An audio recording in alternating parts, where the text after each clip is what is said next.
How you doing?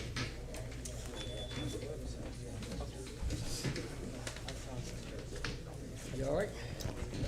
We gonna give you a key to the city next. You keep coming looking.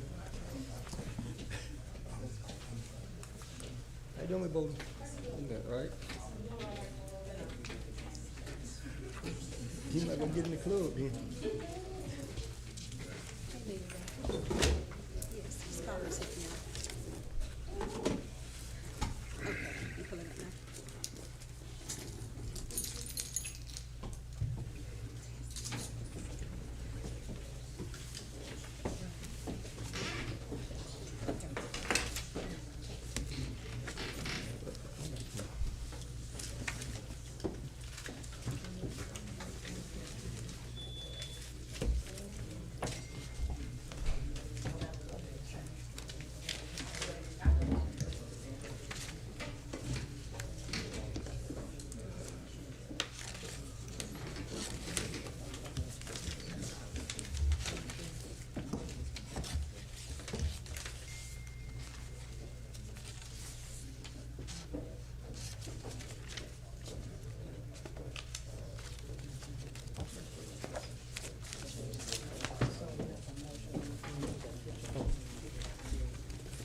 So, what is it using? Oh, what is?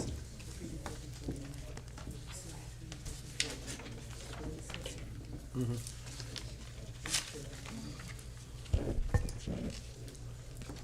Go to this page right here. That's the best page right there. Oh, that's the best page. Oh, okay.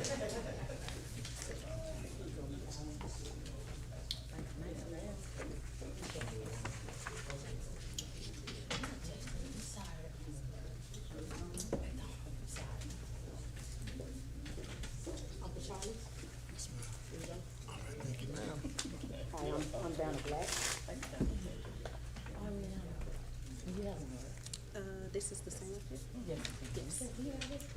She has it too, right? You have this?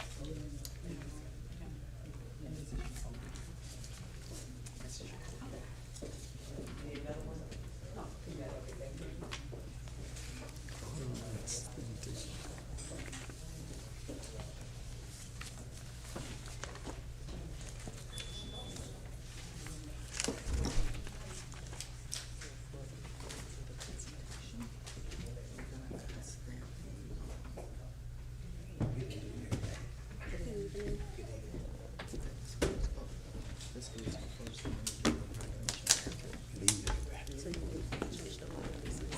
They need to vote on it.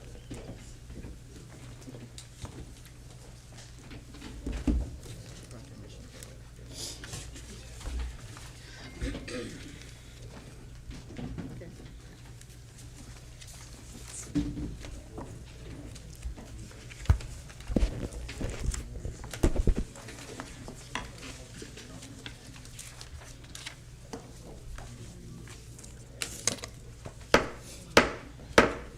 I call this meeting of the Pahokee City Commission Tuesday, August 11, 2026 to order at 6:05 p.m.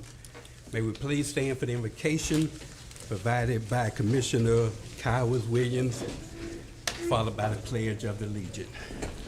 Gracious Heavenly Father, we thank you for us being able to come here together tonight as a commission. We thank you for our city, and you continue to bless our city and its residents and all the supporters in our city. And we thank you for each and every one that continue to keep us in their prayers as we continue to grow and as our city continue to progress. And we thank you for how you can continue to watch over this commission as we continue to make the right decisions for the city and its residents. And we thank you for all these blessings in Jesus' name. Amen. I pledge allegiance to the flag of the United States of America and to the republic for which it stands, one nation, under God, indivisible, with liberty and justice for all.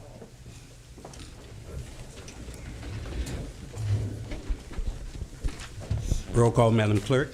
Mayor Babb, Present. Vice Mayor McDonald, Present. Commissioner Calvin Williams, Present. Commissioner McPherson, Present. Commissioner Scott, Present. City Manager, City Attorney, City Clerk is present. Thank you, City Clerk, City Commissioners, staff, our residents, and most importantly, our guests from the school board is here. We thank you for coming. At this time, City Manager, do we have any additions on emergency basis from the City Manager?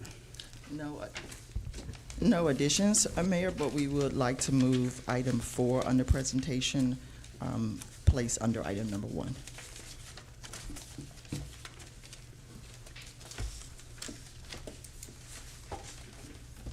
City Commission, hearing there are no deletions or additions, just one item being moved from number 4, a proclamation being moved from number 4 to number 1. To number 2. To number 2. The number 2? Okay. Hearing the following, what is your pleasure? Mayor Bab, I move that we accept moving item number 4 to number 2. Second. It has been moved and second by Commissioner Williams and second by Commissioner McPherson. Call for questions. Hearing none, are you ready for a vote? Roll call, Madam Clerk. Commissioner Calvin Williams? Yes. Commissioner McPherson? Yes. Commissioner Scott? Yes. Vice Mayor McDonald? Yes. Mayor Bab? Yes. Thank you, Madam Clerk. Thank you, Commissioners. Motion passed by unanimous vote. Now we're moving to our presentation, proclamation, public service announcement, public comments, agenda items only at this time.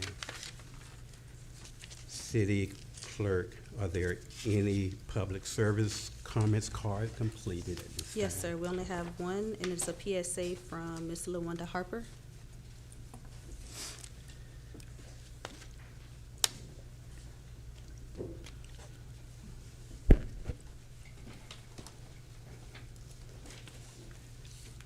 Good evening. Good evening. My name is LaWanda Harper. I currently serve the school district in many different capacities. But I'm here tonight on behalf of a group of 26 young ladies that I work with on a daily basis in the afternoon that are our volleyball team at Pahokee Middle Senior High School. For the last 4 years, the program has grown. We have invested not only in how we look, how we show up, how we perform academically, but the program has continued to grow to the fact that in the last 20 years, we won 3 games last year, varsity, and had not won 3 games since 2000, in this century.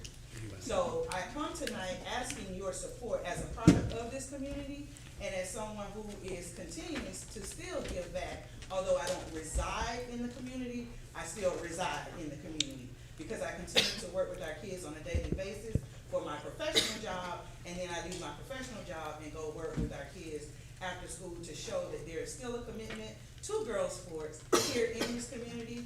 We no longer have the Bain Super Red and the Greens Trucking to sponsor different things in our community, but each one of us can continue to give back in any way that we see set forth.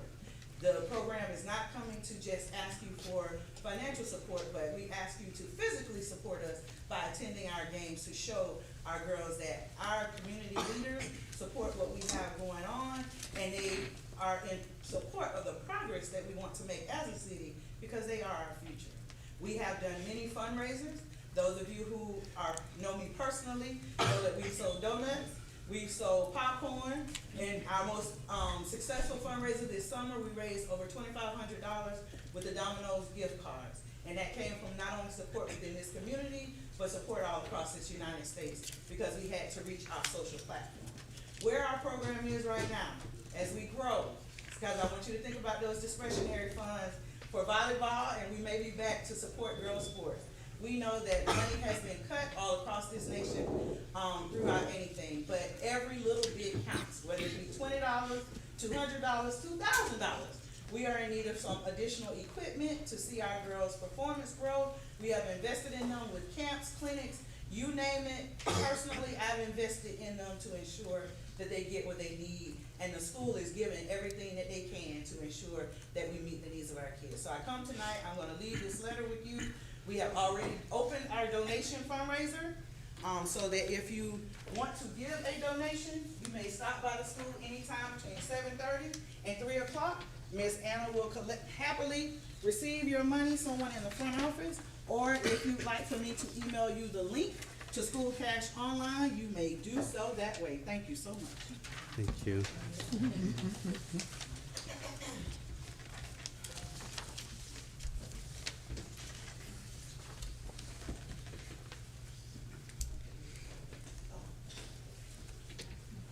Okay, at this time, we have 3 presentations and 1 proclamation. The proclamation has been moved to number 2. I have our city manager at this time introduce the presenters as they are called. Mr. Mayor, we have our school district from Pahokee, the city of Pahokee, that will be here today to present to you. It is so vital that we understand what the school does and that we help them to better prepare our students for the future. So we thought it best that they come and present to share what they do. And we will have Ms. Angela Avery Moore, Dr. Marsha Andrews, and Dr. Tierney. Come on. Well, good evening, everyone. First of all, Honorable Mayor Fab, Vice Mayor Ms. McDonald, the entire dais, we bring you greetings on behalf of our superintendent, Mr. Michael J. Burt, our District 6 board member, Mrs. Marsha Andrews, who's here tonight and who will speak at the end of this presentation, and also our instructional superintendent, Dr. Melissa Tier, as well as the entire Glades region, but specifically our Pahokee area Glades region team is here tonight. And so we do have a slide deck. You should also have a copy of the presentation. It will be brief. But we want to make sure that everyone understands that our mission as a district is to educate, affirm, and inspire all of our students throughout Palm Beach County, but more specifically for us in the entire Glades region. And so we are doing that, and you will see evidence of that as we move through our slide deck tonight. We are proud of the success that has taken place in our region. More specifically, we're proud of the administrators and teachers who have been awarded the Celebrate the Great Award for the entire District of Palm Beach County.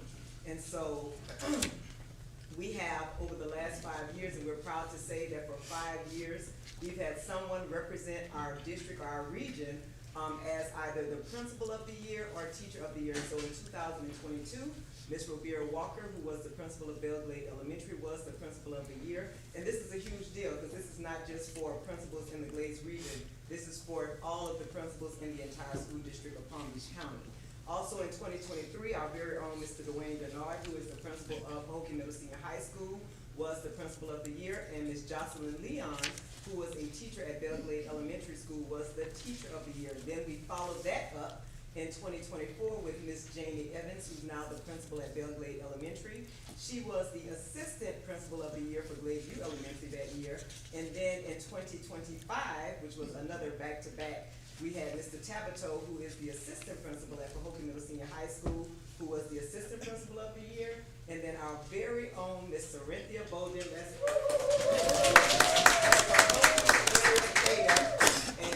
there we go. She got her own slide.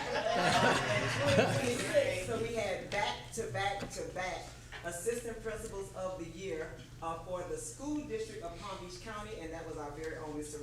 Cynthia Bowden, who we'll hear from tonight. And so let's give all of them a round of applause.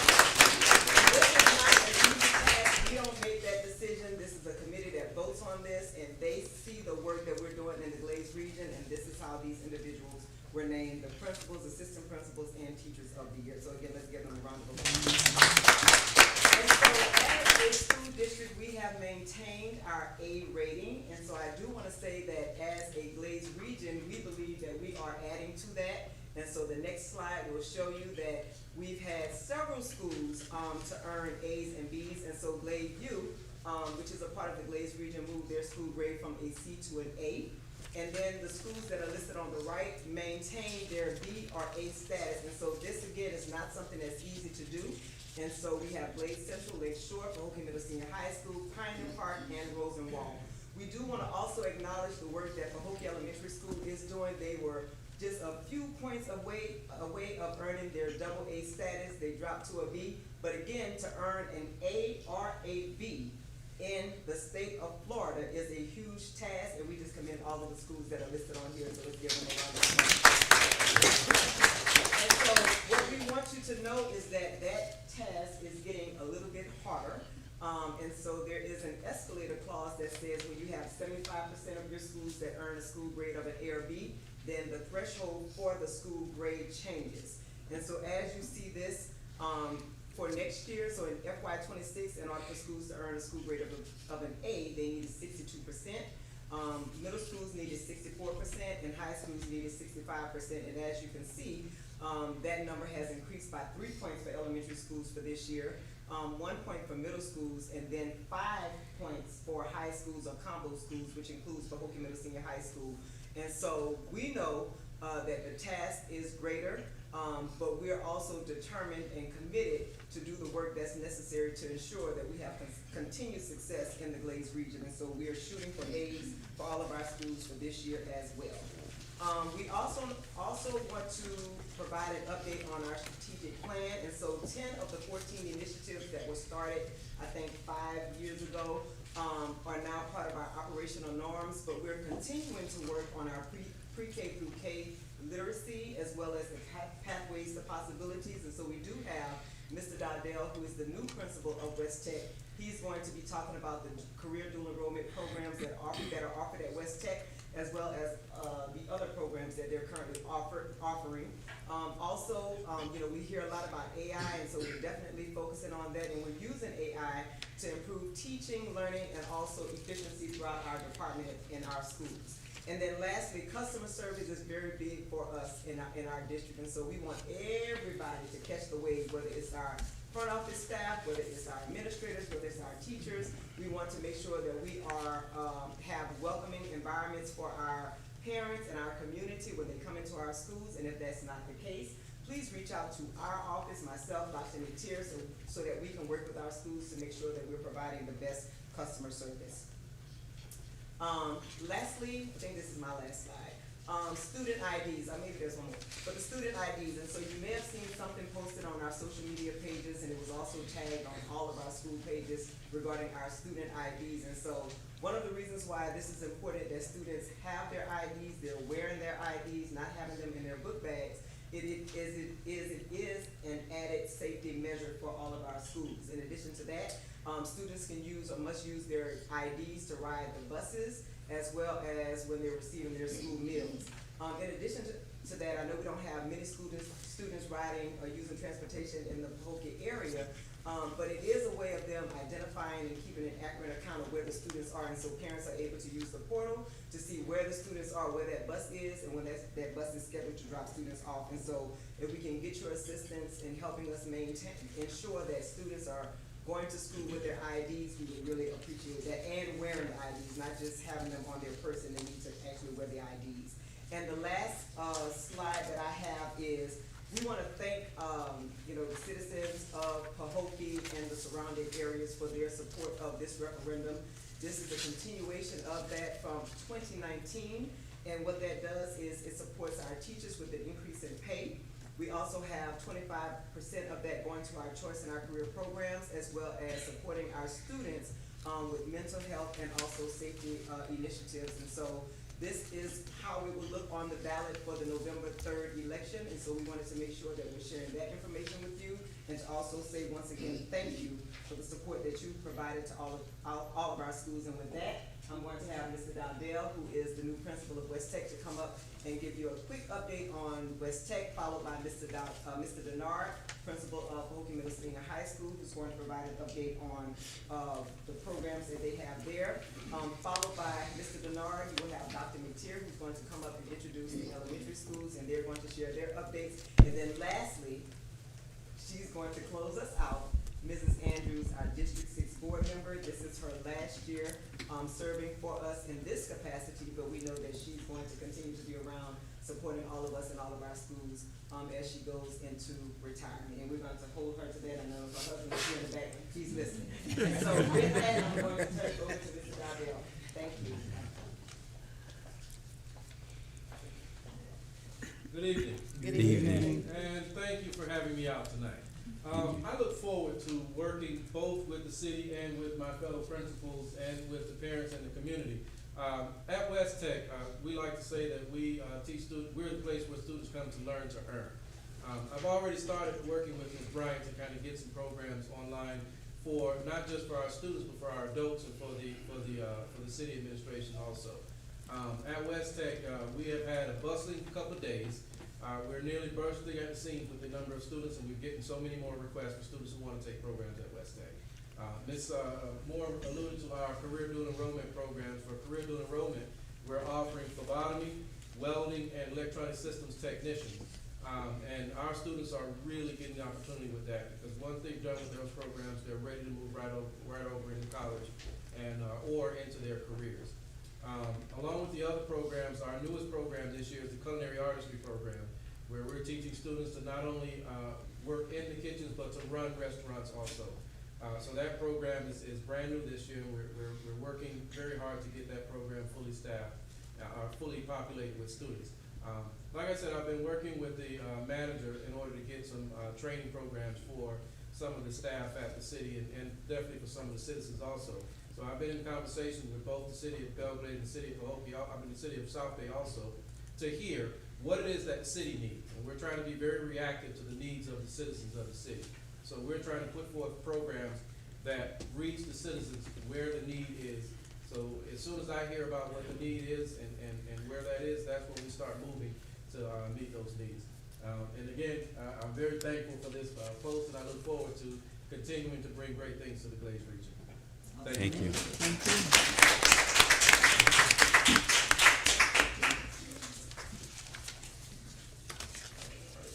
Good evening, Commissioner. Good evening. What I like to bring to you guys is what we're doing new at the school. A lot of stuff you guys already know about robotics and everything else, but we have really expanded the school into different programs to really have our kids ready for the next century and as years to come to change the way the workforce is out. We do have a new drone program that will be starting up thanks to the Ventus Foundation and the Ed Foundation.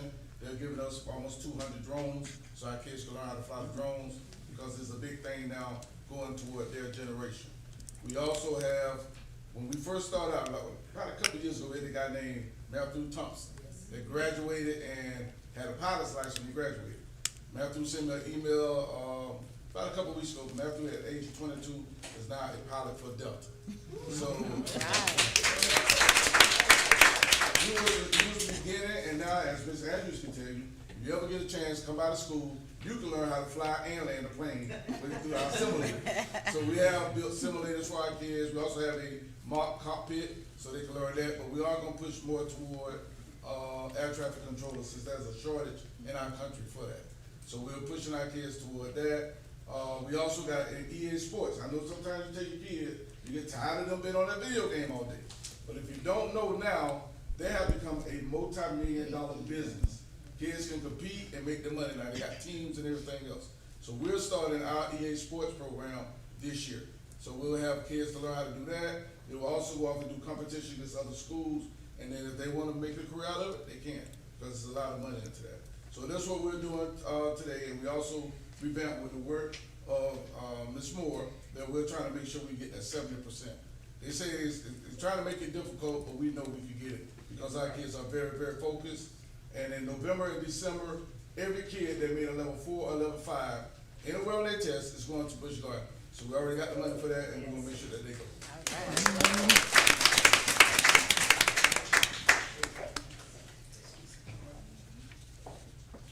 Good evening, Mayor Babb. Good evening. Pahokee Commission. It is truly a delight to be here today. My task is to recognize our Pahokee and KEC principals. First, I would like to bring up Dr. Piper. Come on, and then I would like to bring up Ms. Atoria Henley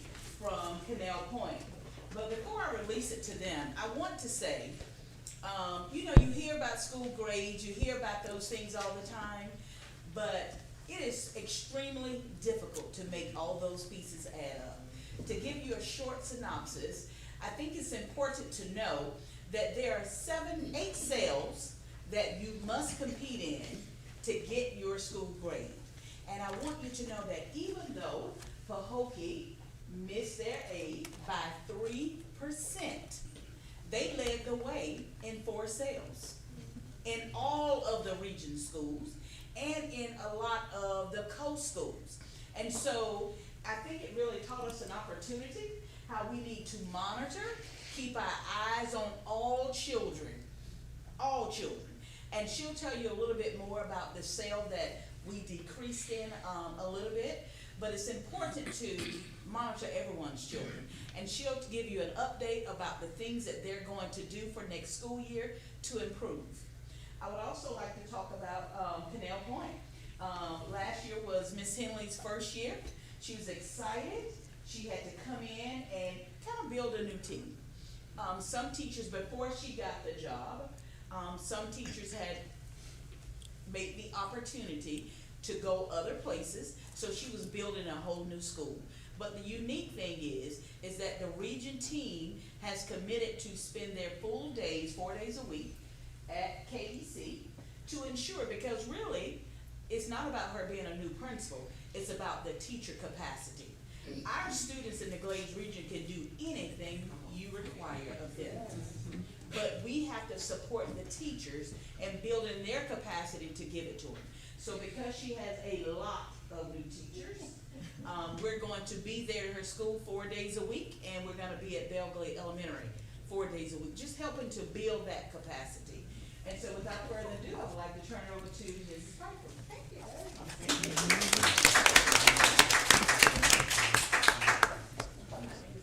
Can you guys hear me? Yeah. I would like to say, welcome to, I would like to say good evening to the dais and everyone on there. I would like to say thank you for inviting us here. Before I start, I want to introduce my leadership team that's also here as well. We have my assistant principal, Miss Golden Baker. We also have Miss Claudia Sanchez, who's new to our school as well, from our coordinator, and we also have our support staff here, Miss Tanzarika Red. She did such an amazing job, we had to get her. So that's going to be an important part of our new leadership team and our journey that we're having. As Dr. Mateer spoke, we were very close to it, but we didn't make it. I think we made bold statements this year when we came out with those shirts with the A on the front, even though we didn't make it. And we had the arrow says rewind, because we're going back to the A. So we know that that's going to happen. We put a B in the back because that's where our B is. It's behind us. So we're going to continue to move forward to make sure that we grow. One of the things that we're going to be working on this year is not only did we lose a couple of points in our certain sales, but it was in our lowest 25% and in math. So and one of the things that attributed to that was that we're trying to make sure that our kids are getting to school. That's one of the things we need our parents to have to help us out with. We're trying to make sure that our attendance is improving with our students as well as with our staff, because whoever is out, our kids are missing. If the kids are not there, they're not learning. If our teachers are not there, they're not able to teach our students. So we're working on trying to improve our capacity as making sure that the students are coming to school, as well as making sure our teachers are coming and providing that quality education. We're also working on focusing on our lowest 25% in our gains, because like she said, we gained points in every cell for proficiency. Reading, math, 3rd grade, we got science, some of them went up 10 points plus. So we made some tremendous gains when we were working with our students.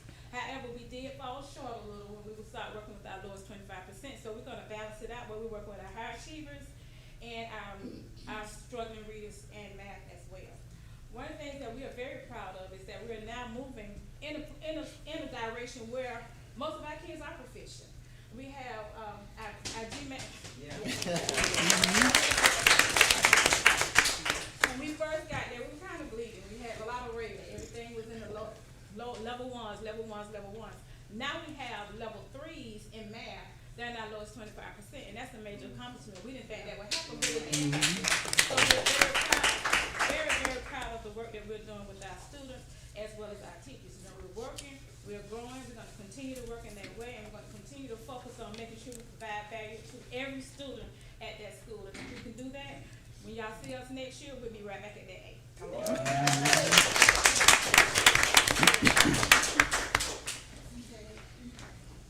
Good evening. Good evening. To everyone on the dais and everyone in the audience, good evening, and I would like to say thank you for having me today. I am the proud principal of K.E. Cunningham, Canal Point Elementary School.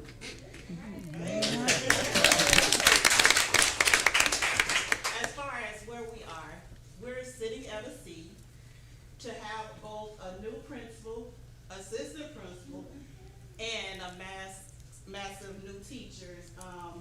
I'm not a C type of girl, but we have a C we didn't decline, right? So we have a lot of things in place. With us being in place before the new year actually started, we've had an opportunity to start the end of the year and improve on in some areas. Our students definitely can learn, and they are eager to learn, and we're gonna give them exactly what they need. We have set our expectations, and they are clear and concise. Less is more. We don't wanna do a whole lot of nothing. We wanna be clear and concise so that we can maximize on the progress that we have made. We also wanna keep kids involved. We're trying to build an after-school program so they stay interested in academics and in extracurricular activities. We have started a leadership club. We also continuing our robotics so that they can transition to the high school. We also have the drums that we have. We have a teacher that's going to help with that. We also have a resilience club where students, we have some students that have some challenges, and we want to award them for their resilience for finishing strong. They may not have met all of their goals, but they did work extremely hard, and we want to continue the progress that they have made. We also have an amazing chorus. We're starting our band. We're rekindling our band, and I want to say we're increasing our drama club as well. So we're trying to make sure that we have a balance, and that's what we're doing as a leadership team, trying to balance building positive relationship, but also having high expectations so that we can excel and level up beyond that C, and that is our goal. All right.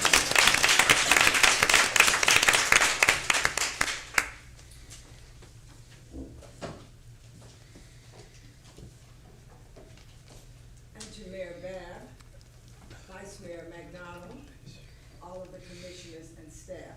I'm Marcia Andrews, your school board member, and it's my pleasure to bring greetings from our superintendent, Superintendent Michael Berg, and all 7 school board members. But I'm truly thrilled to be your school board member right here in District 6, standing right here in the city of Pahokee. When I look out and I see our schools, I am just thrilled. I'm so proud of all of the leaders, the principals, the assistant principals, the teachers, everyone that makes a difference in Pahokee and as well as the whole Glades region. I can tell you with 51 years in public education right here in Palm Beach County, a graduate from Palm Beach County School District, and just 16 years as your board member, we are doing fantastic work right here in Pahokee. And I want you all to give that a big hand because I know I've seen the work. And I don't want to repeat everything, but please give me the opportunity to repeat some of my history of 16 years servicing as your school board member, working with the leaders of Pahokee. When I think about Catherine E. Cunningham Canal Point Elementary, you've made B's in the past, and C's. You've never had any B's or F's. You've done it. You have made the difference. Your band has been absolutely fabulous. Your programs have been great. And every year that I'm working with you, you're doing great things. You are a new principal, assistant principal, and new teachers. And K.E. Cunningham has always been a cut above, making it happen within the school. wonderful community at Canal Point. Your families are great, and they only accept greatness. And this is what I've seen over the years at K.E. Cunningham. When you all said to the superintendent and to Mrs. Andrews and Ms. Moore and all of us, I need my new pavilion, we got that for children. It had been years before we had done a pavilion for K.E. Cunningham. But that was something you said you wanted, and we made it happen. But I've seen great progress at K.E. Cunningham over the years, and I know you're going to do it. It's not a big deal. I want to say to all of you on the commission, the mayor, vice mayor, we are ahead of many of the schools to the coast now. I have 41 schools in District 6, and I know about all the schools in West Palm Beach, Delray, Boca Raton, Wellington, and all over. Our schools are up on top. When I look at Pahokee, oh, you all have been doing, where is she? Dr. Abrams and your team, you all have always been superstars. I mean, you know, you've been an A before, you're gonna be, you've just always done it. Your teachers are superstars. You come to your school, you always treat people with dignity and respect. Customer service is number one at K.E. Cunningham as well as Pahokee Elementary, and you've always been great. The schools to the east had not been A's. You set the tone back in the day. Your school was an A, and I can go back and go through the list, Ms. Moore. You just did a little short. I know when you all first made your A's and B's, way when everybody else was trying to do it. It's a little popular now, but it was popular with you all way back in the day. So whatever you all need to do to get those few points, you're gonna get it done. No big deal, because you have always done it. And I am always proud of the Pahokee Elementary School because of the leadership, because of the teachers, because of the parents in the community, and the pride that you have. You have never let anybody tell you that you could not be great. You've been great since I've been your school board member, so I'm so proud of you all. So let's give them another hand. Because when I see people in the community talking about our schools, they haven't kept up. I did say just recently, we need to do a town hall so we can talk about the history of Pahokee Elementary School, Canal Point Elementary School, all the great things you've been doing over the years, so the community can know. This didn't just start yesterday. Ms. Moore just gave you a snapshot. I've been with you for 16 years. We have had no D's or F's here. We have not had them. We've always been reaching high for high expectations. And then when I look back and I see Mr. Benoit, I tell you, this is a superstar right here. Please don't let him leave the Glades region. Please don't let him leave Pahokee. I've been with Pahokee for 16 years as the school board member. I was here when a lot of things was just materializing. When we promoted Mr. Benoit right from the community, look what he has done. You heard tonight, one of his students is a pilot for Delta Airlines. I remember when you started that program with that student. Look at you, I've been in your school flying my own airplane. You all have not done it. You need to get over there and get behind the wheel and see if you can glide it on up. Don't wreck the plane now. You got to hold on to the wheel and to get it off the ground. I've done that several times.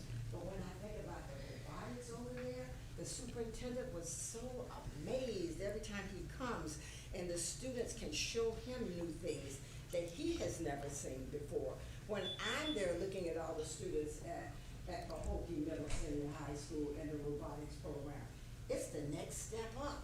Students from Pahokee Middle Senior High School have been to Washington State, where they have actually had specialized training. They have scholarships that take them to college right from Pahokee Middle Senior High School. When I'm out giving scholarships with all these different entities, guess who I see? I see Pahokee Middle Senior High School students. And then you have an IB program that's truly magnificent. When I first started, we were looking at the IB program, and we said we've got to get those numbers up so that they can graduate with their IB diploma. Guess who has done that? It has been Mr. Denard and his team. So I just want you to know, you have greatness sitting in here tonight. And we've got to start promoting that to the community. We may have to go out to all of the neighborhoods. Parents know their children are getting the scholarships. They're graduating. Graduation rates are absolutely fabulous. At Pahokee Middle Senior High School, 100% graduation rate, almost 99% every year. Am I correct, Mr. Bernard? Let's clap on that. So when people are saying, well, what's happening in Pahokee? Great things are happening in Pahokee. And I just see kids going to college. And when I look out and I see our new principal, Mr. Didell, who is now running West Tech, you don't always have to go to college to make a lot of money, to be happy, to be successful. You can either be college or career ready. And that's when I first was elected by you. You said, open West Tech, Miss Andrews. It's been closed for 11 years. We opened it right up. And we've been working hard over there. The mayor and all of the team here, you've been at Tallahassee to help us get the money from year to year with all of the programs that we have at West Tech. The state has given us the money to say, get it done. We want our children to be college and career ready. We want our families and our adults to be able to go back and get a skill set. So when I think about our CDL program, our electrical, our construction, our HVAC programs, and you've been to the graduations, Mayor Babb and the rest of you, you see the students getting all of the credentials necessary to fix your air condition when it's hot. And you know how hot it's been this summer. Don't worry about it. You got people right in the neighborhood that's getting trained. They can come right over and fix your air condition if it breaks down. That's what you do over at West Technical Education Center. And when we talk about CDL, that's a big high-paying job. All of the trucks that's over there. How many trucks, Mr. Didell? 6 trucks for CDL, the big time, the rigs that you see on the road on I-95 and the Turnpike, passing you. Our adults are driving those trucks. We have data to show you all of the graduates who have actually earned their CDL license. They may not be sitting right here in Pahokee, they may be, but once they got their new jobs, they could be driving all over the country, but they started right there at West Tech. And West Tech is a place where you can get trained in all of your processes. So yeah, you get trained in your CDL, but we're a training site to get what, Mr. Didell? They can come, the people who take their training someplace else can come to West Tech to take the test. Take the test. All of that's happening here. Remember, you could get trained, but you had to go maybe to Miami or to Orlando to take the test. People don't know you in Miami or Orlando, but if you've been trained right here at West Technical Education Center, you want that instructor and the people that know you to make sure that you get the best training so that you can pass the test. And so when we talk about K through adulthood, starting with our pre-K students all the way to 12th grade graduation, as well as career and college, you've got a lot. And I really want Ms. Moore to begin to put a packet together to show you all of those students who are going to college that just graduated from Pahokee last year.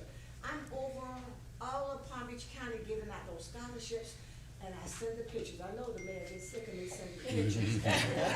I love those pictures. And I need to get everybody's email. You'll all probably get tired of me, but you see me sending you those pictures of your Pahokee students getting $20,000 scholarships from FP&L. 3 or 4 students from your school got it last time. I see your students everywhere. They remember me because they remember they got the scholarships, but they always are so thankful, Mr. Bernard and your team, West Tech, all those adults who are there getting all that training. We're getting a bus now so we can pick them up in Pahokee. I don't want anybody to say, I can't make it over to West Tech. I want that bus to pick up at a site over here in Pahokee, over in South Bay, and bring them right to West Tech. That's my next thing. We just got our bus, right, Mr. Didell? Over transportation. That's all right. And we're getting a driver so that we can pick you up. We don't want anybody to say, oh, I can't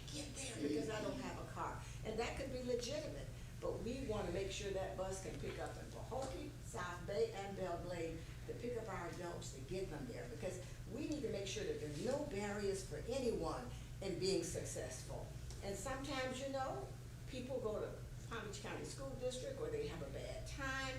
We want them to know, even if you didn't graduate, we have programs at West Tech so that you can get your diploma.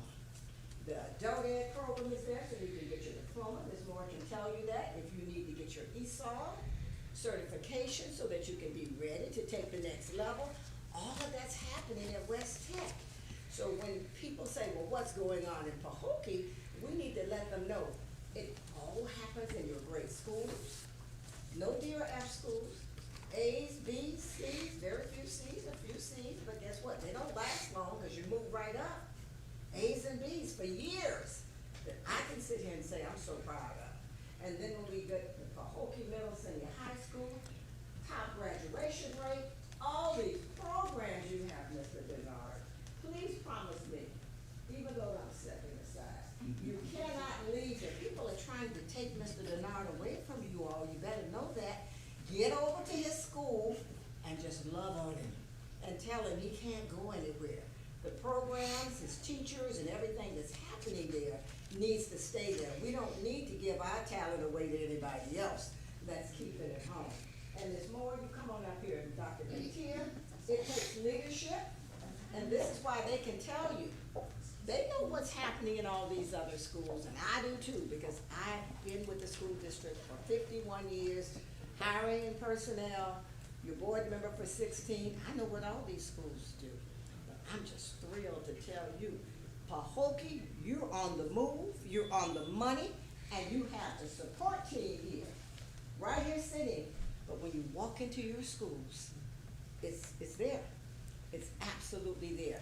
And I really do want, before I leave here, because I'm here until November, for us to walk the community and let's kind of tell the people that can't come to this meeting. They may hear us on television, but I would like to go to the projects, to the neighborhoods, and with a data sheet, just like you have, and start just introducing ourselves before I leave here to say, you got a great place. And I think parents know that because their kids are getting promoted. They're going to college. They're doing great things. But some people may not know that because they may not have kids within the school district. So we need to make sure that they know the education system right here in Palm Beach County, strictly right here in Pahokee, is #1, nothing but the best. And your leaders are great, your teachers are great, your children are awesome. And we are so proud. And as your board member, I'm just thrilled to death. And we will always be on the front line here at Pahokee to make sure that all of our children are successful. And I have to personally thank you all for everything you do every day. Thank you, Ms. Moore, Dr. McTeer, the team here. It takes the village, and we understood that. So whoever sits in this seat, I want you to hold them accountable because we're not going back to none of that stuff that happened 16 years ago or more. We are in a new place, and we only expect the best. We are the best. And whatever it takes for us to work together in this village with the school district of Palm Beach County, we will continue to make it great. But the greatness comes from inside the school. Starts in the classroom, starts with the teachers, the custodians, the bus drivers, all of them. Put the package together. The leaders, thank you so much. They've had a long day today. They started early this morning. And everybody might not live right here in Pahokee. But guess what? They have roots in Pahokee. And they don't want to be anywhere else but Pahokee to do the leadership that they do. And so I have to tell you, I'm so thankful to be your board member. And I'm never going to leave. Ms. Moore has put me on duty after I retire, Mr. Andrew. I'm going to be out here with Denard is not going to let me get away. He's my baby out here. All these programs, I saw him put them in place. And look at them now. And if you have not been over there, I'm demanding that you get over there and just play with the robotics and let the children show you what we really don't know. We're the older people. Let them show you how to fly an airplane. Your cadet program travels all over Palm Beach County, bringing service to all of the different entities with the Pledge of Allegiance, showing students they can be everything that they want to be. I don't think we have any other cadet programs in Palm Beach County, do we, Mr. Denard? We lost a lot of the ROTC program. But I On the only Civil Air Patrol. Civil Air Patrol, We were yes. only civil. Yeah, but, I mean, I think we're the only one. We don't want in the state of Florida that does the institute. All right, did you hear that? The only one. Have you all seen the Civil Air Patrol? I'm sure you've seen them. If you haven't, bring them here to this meeting and let them start your meeting out. I see them everywhere, to the east, to the north, to the south, not just out here. And they have to drive all the way back home because they perform a service for everybody everywhere. So it's a whole list of stuff going on right here in Pahokee, how you help others too, to grow and develop. And thank you, team. Keep up the great work. There's more I know I have to come now. But I love you all so much. And I'm not gonna let anybody say that we don't have it going on in Pahokee, Canal Point, the Glades region. We're superstars. And you've been A's and B's all along. C's now, but A's and B's before. We know you're coming back. We will never go back to anything less than the best. Amen.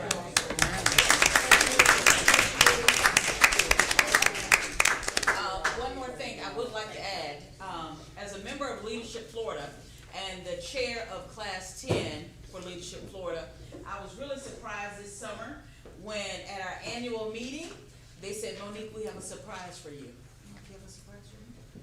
And each year, they award a full scholarship from Prepaid. And this year, they recognized someone from Pahokee High School. They said they were so amazed that they typically stay in that northern Florida region, but this year they picked someone from South Florida, right here in Pahokee, Florida, and they offered them a full ride scholarship because of the unique things that were taking place right here in Pahokee. So I have to give you kudos again. Most importantly, it ends at West Tech, but it starts in these elementary schools. So we have to continue to do the work to send to the middle schools, the high schools, and then to West Tech if needed. So I thought that was wonderful that they were able to recognize someone right here from Pahokee, a little small town that a lot of people don't know, but there is greater coming than what you ever even imagined. All right, praise.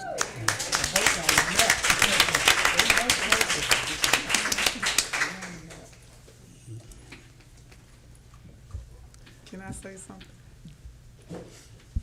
I just want to say, as an educator who has not taught in some years, my hat goes off to all of you because I know the challenge that you have.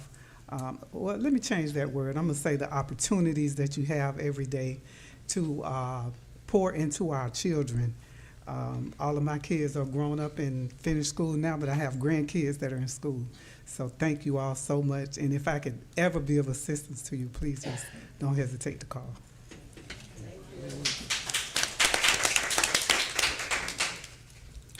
Mr. Mayor, next we have a proclamation to be honored, recognizing Pahokee Middle Senior High School Robotics Program. Mr. Denard, please come forward.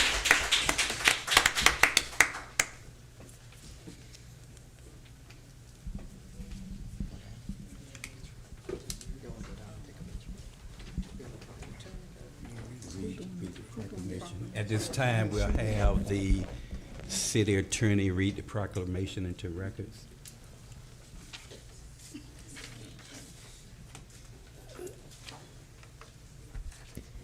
Thank you, Mr. Mayor, Commission. Proclamation. Whereas the Pahokee Middle Senior High School Robotics Program has established a legacy of excellence in STEM education by empowering students through the First Lego League and First Tech Challenge programs, fostering innovation, engineering, coding, teamwork, leadership, and problem-solving skills. And whereas since 2016, the program has consistently earned local, regional, state, and national recognition, including multiple tournament championships, innovation, robot design, and performance awards, 4 consecutive First Lego League Florida State Championship appearances, invitations to national competition, and numerous First Tech Challenge state championship qualifications. And whereas, through the Stepping Up STEM and Pahokee initiative and the support of dedicated mentors, educators, volunteers, and community partners, students have gained access to advanced technology, industry experiences, scholarships, internships, and college and career pathways that continue to expand opportunities for the youth of Pahokee.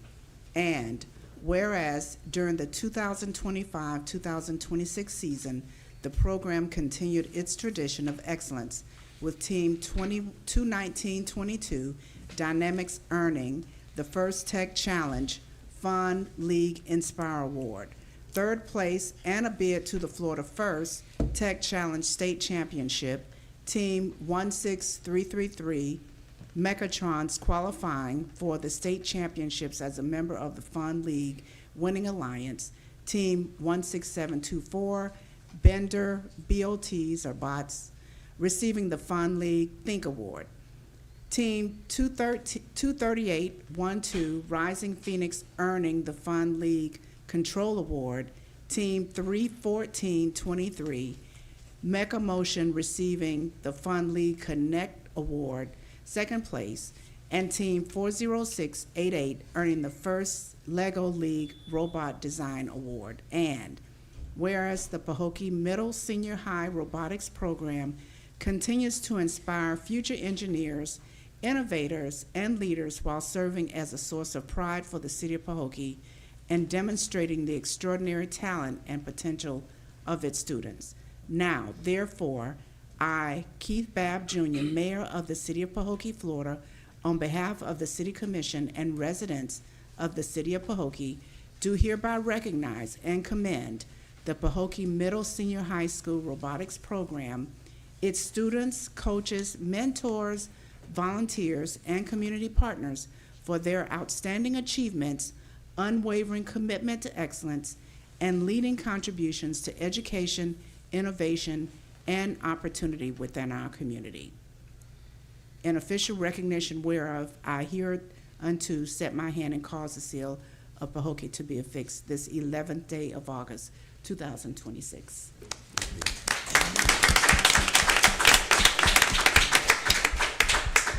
Commission, if you would, join me on the floor. We will present this proclamation, then we'll allow the principal to say a few words, and then we'll take a group picture for the record.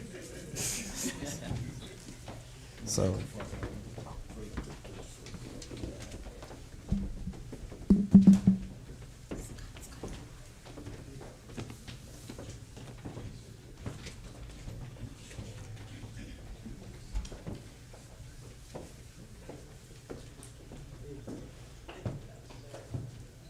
I know we have one educator on our commission, Commissioner Cowers-Williams. I didn't know we had a second one, our vice mayor. So at this time, on behalf of the Pahokee City Commission, I will have our vice mayor officially present this proclamation to the Pahokee City Middle High School. That we kind of beating a dead horse, but I want to, again, on behalf of the City of Pahokee Commission and our city manager and all of our staff, want to thank you for the work that you're doing, and we commend you and we encourage you just to keep up the good work and to keep empowering our kids to progress and become the professionals that we know they can as they reach their adulthood. So thank you all. Thank you, thank you, thank you.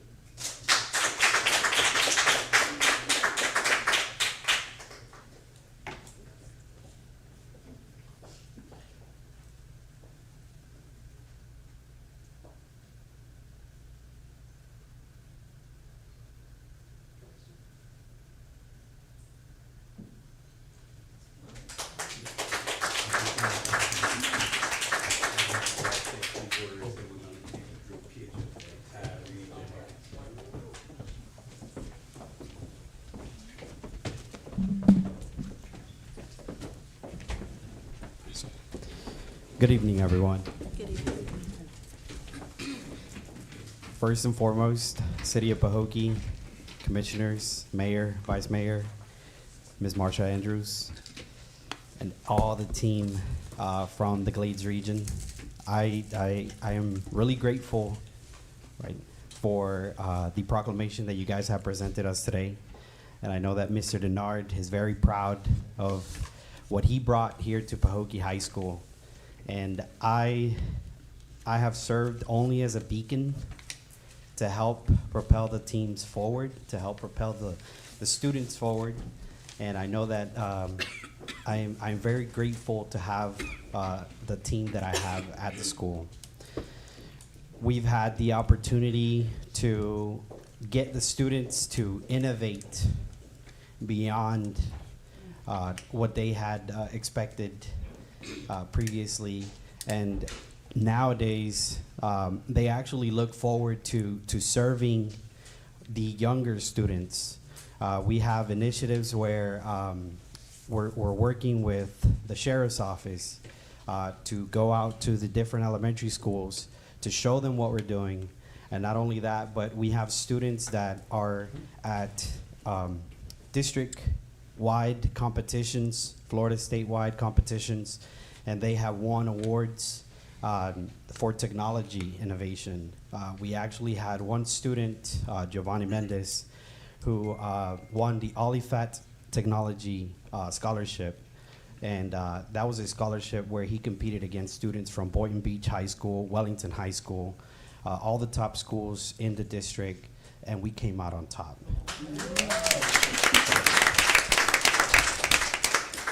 And that is just one of many examples of the kind of student that we are raising up at Pahokee Middle Senior High School.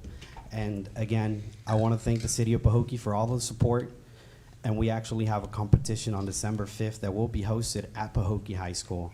And we invite you guys to come by so that you can meet our students and you can see what they are doing.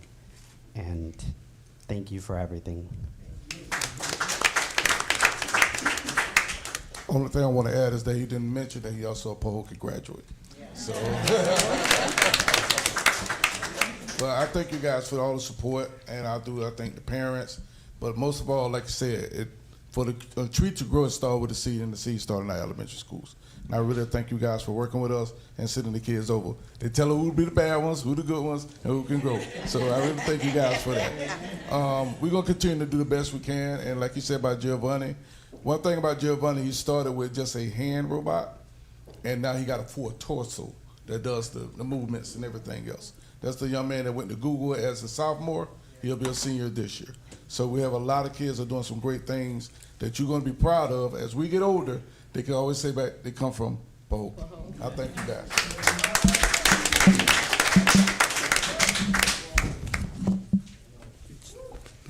We'll take the pitch photo after all the presentations from the school system.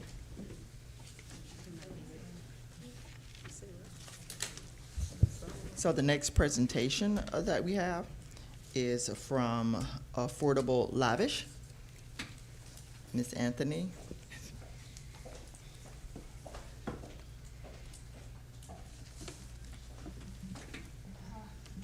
All right, good evening. First of all, thank you guys so much. That was breathtaking. It's amazing and an honor to have been able to present tonight and get to see the educators here in Pahokee. So thank you guys all for coming out and speaking on behalf of all the good things that Pahokee's doing. Good evening to Mayor, Vice Mayor, Commission, staff, City Manager. I appreciate the opportunity to be here. My name's Christina Anthony. I'm with Affordably Lavish Foundation. We're a nonprofit housing developer. We are located in the West Palm Beach area. We have done building single-family homes, villas, small townhomes for families, whether it's in Palm Beach, Broward, Lee County, Central Florida, Jacksonville, Tallahassee. Recently, we connected with USDA. They agreed to invest in some operational money for us to start entering into rural communities. We're excited that the Glades is actually in our backyard, and the Glades is one of our first targets in implementing rural housing development. So we met with the city manager and wanted to speak with the commission to help talk about bringing housing, workforce, and affordable for sale to the community. We're also in talks with the county as well in contributing and providing assistance. And the way that our program works is USDA would provide operational funds, so that would provide jobs here in Pahokee. We've also connected with our folks here at West Tech in providing some students to provide assistance in workforce development. The way that our program would work is subsidizing the housing where the families and other community folks like students from West Tech to contribute building the construction of the home. So that would significantly offset the construction cost for the project.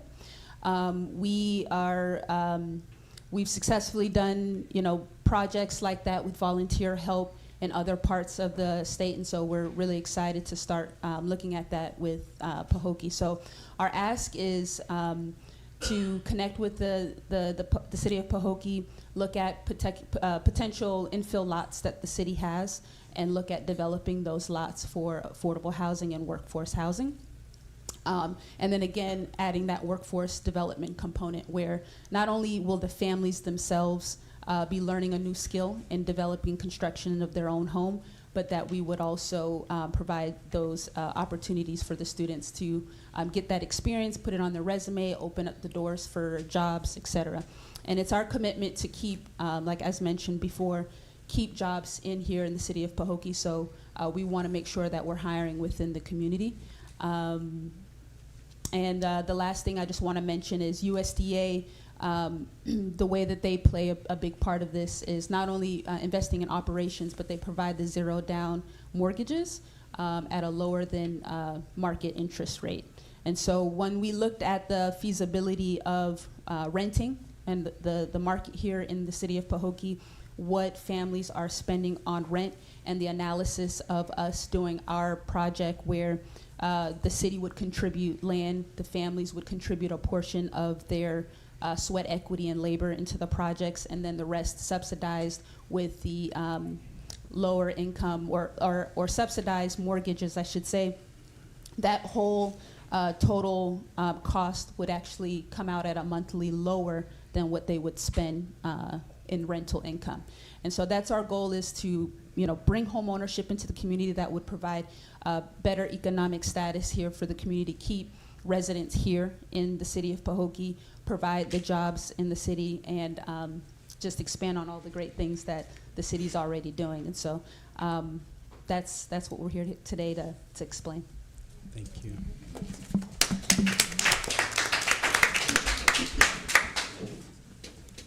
Just for sake of time, I'm going to allow the region to take their photo up, and then we'll move to the completion of the other presentation. Okay. If y'all would just stand up front of the podium.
All right.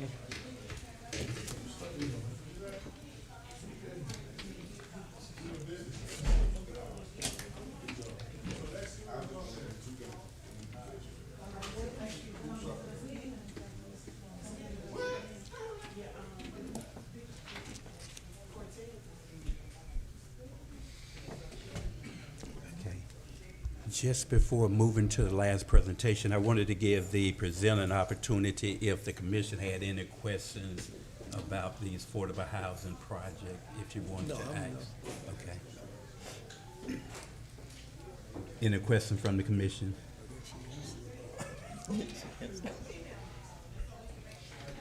So,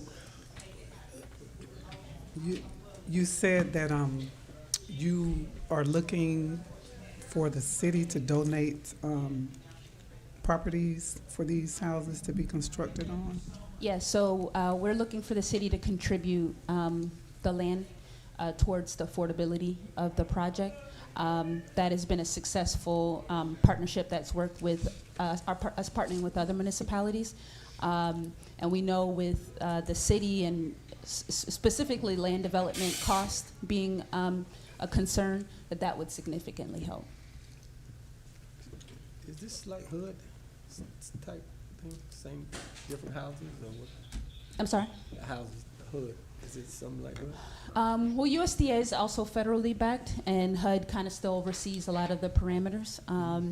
So it's pretty similar. Yep. Yeah. Mm-hmm. Okay, I know you said the small, homes, or Nope. are you doing single family? Single family. We will have 3 different models fit for smaller families, the average middle-sized families, and then the larger families. Okay, but they're all single family. Yep, single Okay. family. We look at, we've done single family, we've done villas, and we've done townhomes. So we look at the parcel and the opportunity for it. Our biggest push is obviously the density. We, as much homes as we can build for our efforts, we want to do that. And so one of the things with the USDA program is for it to be success, because the families are going to be putting in some sweat equity, is we like to start with 5 lots at a time, so that the 5 families can work together, and they will be trained on site to do parts of the construction and see the construction through to the finish line. Okay. What's the eligibility? So the Glades is unique because you guys are part of Palm Beach County, right? And so you roll under there. So your workforce would still qualify as low income and get some of those benefits, as well as, even in your higher incomes would kind of cap into that workforce. So we're looking to just capture families that are in need of housing and revitalizing the communities with newer homes. The biggest thing for us, Affordably Lavish, is that we're not just building only affordable homes, but we are providing modern and contemporary designs. So we're really excited about that. We're an in-house architectural firm as well as a GC. Our GC side has been around for 25 years, and on the real estate development side, we've been around for 15 years. So we've been making a big push in the nonprofit space for the last 4 years as capital has been available. For example, the county has $100,000 that they contribute to families for housing. And we're talking with them about, them also making sure to contribute that to these families as well, so that we get that lower monthly payment down as much as possible. And ultimately, transition these families from not only right out the gate spending less than they would with their rental income, but ultimately owning the home as quickly as possible, so that they don't have to worry about that as an additional expense. Do you have a website that we can see some of the models, the houses? Yes, I don't know if we had our presentation, but nope. You did not. Oh, okay, you did. Okay, so we have a website, www.alffl.org, and we have some of the work that we've done, both the modeling renderings that can be added, as well as completed work that we've done. How soon are you planning to get started on one of these projects, and how long does the project take from beginning to end for a home to be constructed? So when we do the construction directly with the USDA program for some of the workforce parcels, construction's about 4 to 6 months after the permit is received. For the self-help program is what it's called from USDA, where the families are contributing some of the labor, we're looking at a 12-month span. And can you say the website again? Yes, www.A as in Apple, L as in Larry, F as in Frank, F as in Frank, L as in Larry, .org. Do you have any business cards with you? Yes, we provide that. I have a question. How do you all go about if we have, when residents apply, how do you guys determine who you're going to choose? Like, say you have 5 lots and you have so many residents that apply. How do you decide which ones, who gets who comes first in the Sure, order? yeah. Some cities have initiatives, for example, that they're passionate about seniors or workforce, maybe, police officers, teachers, et cetera. So if that is a request from the city, we look at that as a part of it. Typically, it's first come, first serve. We put them through our intake process. It looks at where they are, what their approvals are. If they don't qualify just yet, it's not. It's something that we put them through a process to get them ready for the next round. And so it's a first come, first serve, unless the commission or staff has any initiatives that the city has for your strategic plan that we want to push. Okay, so we can do that, and Yes. so that'll come before the commission, like once it get ready to get started, to determine whether we want to implement something in it or not. Yep. Okay. That can be a part of how it's happened before. For example, in Lee County, we did 9 homes, and of those 9, 3 of them needed to be special needs, families that had persons with special needs, and then 4 of them had to be at very low income. Okay. And they provided subsidies for the very low-income families, but and we did those with the villas, but that was successful. So that's usually a part of the contract process, no problem. I just have one more question. Have you all met with Pahokee Housing Authority? So it's great that you asked that. So one of the biggest things that we're going to be looking to do is we did stop by the Housing Authority. We're looking to find the right person to speak with. Our biggest goal in terms of finding the folks and families that are interested in this program is starting with the Housing Authority as one part of a referral system. One of the biggest opportunities there is that is a way for those families who may be on the monthly stipend to transition. They can use that stipend towards their mortgage. But I was talking about as far as land-wise. Oh, that. With Pahokee, No, sorry. with Pahokee No. Housing Authority as far as land-wise as well, since they do have property, Okay.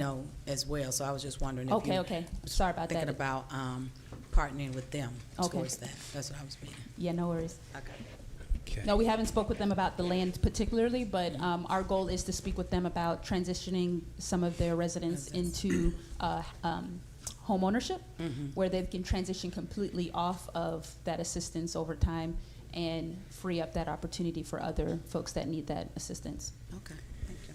Thank you. One last question. Would you all be interested in partnering with individuals that are private landowners? Absolutely. Okay. Absolutely. So I have a question with that. So if you're interested, you're interested in the land being donated, right? Or you're interested in? For affordability purposes, donation is what's going to help, just because of the cost of the land development in this area. And so once the land is given, the land now belongs to you all, and it's nothing that the city or anything like that would. The city holds a deed restriction on it, so you're still a partner in the project. And essentially, the land donation is not coming to us; it's transferring to the families. And so during the process, it's a very short process. But once the land is in our name per se, we go through the process of finding the candidates. At the beginning, before construction starts, those families take ownership of the land. Right, and so the land can't be. Are you all looking for the land to be you're looking for the land to be given, right? Not where you all want to purchase the land. Correct. So once you, okay, so that's, I just want to clarify. Yes, that would be the city's subsidy contribution to the project to help with the affordability. And if you're a private person, are you still looking for the land to be donated, or are you looking for them to sell the land to you all, or how would that work? For those parcels, when we've dealt with private owners, the private owner, whether they're looking to rent the property themselves or if they're looking to sell it, let's say we have 5 families that qualified at X amount, and those 5 families got the donated lots as an example, and we have a waiting list. Those private owners, we could place those families with those owners if their approvals will allow for a purchase. So it depends on what they're trying to sell the property for, and ultimately what our buyers in this area, if it can take the amount for that amount to roll into the mortgage. So it wouldn't be where if you have a private owner say, okay, I want to allow you guys to build there, but I want to charge rent on the property. Will you be able to do that or no? That's a little separate from the program. Okay. We're housing developers and builders, so Okay. it can be done, but a little separate from the program itself that we're Not presenting to the city. Yep. Okay. Okay. Thank you so much for the Thank presentation. you. Appreciate the time. Good evening. Our city manager will present the last and final presenter. Mr. Mayor, we have our consultant services update and contract performance report from Ms. Angela Reyes.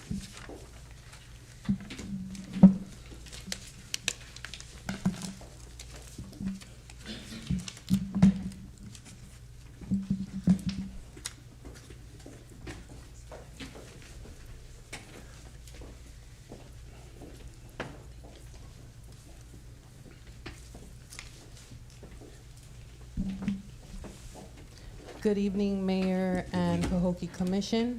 I'm here tonight to provide an update on work performed by Angela Reyes LLC under my consulting engagement with the City of Pahokee. The objective was to help the city strengthen its financial operations, address audit and oversight concerns, improve internal controls, and put process in place that can be sustained after this engagement ends.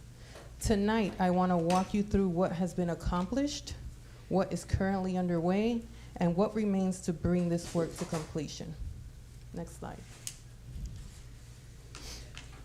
An integrated approach. My work has really been concentrated in 4 interconnected areas. First is financial management and budget strategy, making sure management has reliable financial information to make decisions. Second is audit readiness and financial accountability, helping the city move the audit forward and addressing the underlying financial and documentation issues affecting the process. Third is corrective action and internal controls. It is not enough to identify a problem. We have to establish controls so the same problem does not continue. And fourth is policy implementation and organizational compliance. Policies cannot simply exist on paper. Employees have to understand them, management has to enforce them, and the city has to be able to demonstrate compliance. So we are no longer simply identifying what needs to be fixed, we are fixing it and putting it in a structure around it. Next slide. Budget management and financial decision making. One of the first areas I focused on was the city's budget and financial management process. I worked directly with leadership, the finance director, and the city manager, and departments through the fiscal year 26-27 budget process. That included departmental budget meetings, documenting assumptions and priorities, and identifying items requiring follow-up. I also performed budget to actual analysis across the city funds. This is important because adopting a budget is not only, it's only the beginning. Management has to continuously understand where actual revenues and expenditures stand compared with the adopted budget. I reviewed and organized historical and current budget records, specifically 5 years, and supported forecasting, amendments, trend analysis, and executive level reporting. The result is a budget process that is more organized, better documented, and more supportable for management, commission, and ultimately the auditors. Next slide. I have a question first. Are we gonna ask questions as we go on along, or are we gonna just let her continue? Yeah, we'll let her continue the presentation, and whatever question we have afterward, we can ask up to a certain time limit at least. Audit findings and audit readiness. The fiscal year 25 audit remains one of the city's most important priorities. I facilitated the audit kickoff and follow-up meetings with the external auditors and reviewed prior year audit findings to determine what remained unresolved and what documentation or corrective action was still necessary. I have also assisted with reconciliations, schedules, corrections, and supporting documentation needed to move the audit forward. After careful review, the city would benefit from a forensic audit. A forensic audit would allow the city to examine specific transactions, financial activity transfers, and areas of concern at a much deeper level. If the city would like a more in-depth review on a transactional level, the forensic audit is the best approach. Next slide. Internal controls. A major component of my engagement has been strengthening the city's internal control environment. The areas addressed include purchasing and payment controls, travel and reimbursement, IT access and asset controls, fraud and whistleblower protections, grant and leasing monitoring, and OIG reporting and documentation. These areas were not selected randomly. They relate directly to control weakness, documentation needs, and oversight concerns identified during the review. The objective is straightforward. Reduce risk, establish accountability, document responsibility, and create a clear process that employees can consistently follow, which will limit future audit findings. Next slide. Policies and procedures. There are 10 major policies and procedure areas that are currently being finalized and reviewed for your adoption. I'll go down the list. The first one is IT asset protection and security, fraud prevention, whistleblower policy, tuition reimbursement, capital asset management, travel, grant administration and compliance, lease management, procurement, and audit and compliance response readiness. Each policy identifies responsibility, establishes controls, provides documentation requirements, and creates accountability. The master procurement policy is particularly significant because the procurement touches virtually every department and represents one of the city's most important areas of financial control.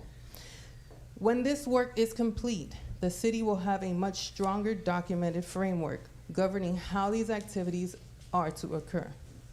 Next slide. Progress to date. The slide is important because it shows that the engagement has moved from assessment into execution. On the completed side, I have conducted the comprehensive budget review, participated in departmental budget meetings, performed financial analysis, reviewed prior audit findings and documentation, and developed corrective action workflows and policies. The workflows are in the back of the presentation package you received as a sample, so you can see what that actually looks like. It's hands-on. At the same time, we are actively supporting the fiscal year 25 audit and reconciliations, completing the master procurement policy, and implementing corrective actions and internal controls. The next phase is implementation and accountability, training employees, obtaining acknowledgements, monitoring compliance, and making sure these processes become part of the city's normal daily operations. Next slide. Moving into implementation. At this stage, the focus shifts from developing the policies to implementing them. There are 4 remaining priorities: adopt, execute, train, and monitor. First, we adopt the policies and remaining workflows. Second, we execute all employee on and offboarding and other corrective action procedures. Third, we conduct compliance training so employees, contractors, and contractors understand what is expected of them. And finally, we continue monitoring the progress.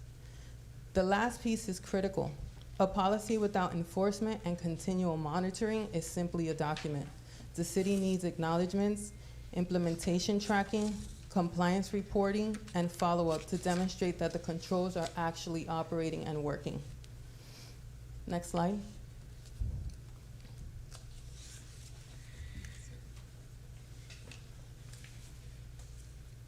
There's one that says roadmap to substantial.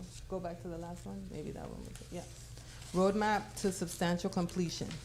This is the roadmap for completing the remaining work. During August is to adopt all policies and remaining workflows and finalize the audit. From August through September, the focus moves to implementing and approved procedures and corrective actions and providing administration with all the training materials necessary to prepare for the OIG site visit in mid to late September. During September, we move into compliance training and formal acknowledgements. So when you look at where this engagement started compared to where we are today, significant progress has been made.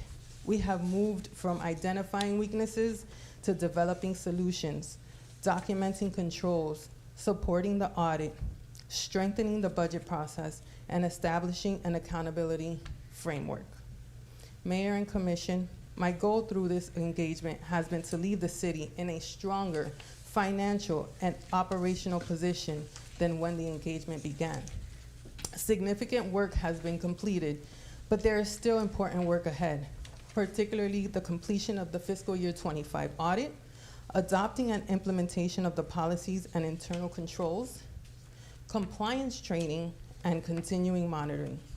Ultimately, the objective is not simply to correct past issues, it is to establish a system that reduces the likelihood of those issues again and give management and the commission a greater confidence in the city's financial operations. With that, I'm available to answer any questions.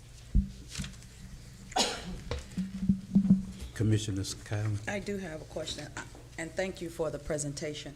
But my question is, you say the policies and a lot of this has been done, and we're listening to what you're saying. You don't have any, I guess I'm looking for documents to see. I hear what you're saying, but I don't see anything before us and so that's one of my, so you want to respond to that? Yes, I do. So the policies were provided to the administration, which have to be reviewed internally with city attorney, city manager, city attorney, and then that comes before you guys as a commission to adopt it formally. Okay. And my next question, you said you gave a timeline. Yes. Now, I know your contract is up in August, and you told us that you will have all of this done prior to the contract, but you said in September, mid-September, there's some things going to take place, and so everything is not going to be completed before your contract is up? No, so my contract is up early September.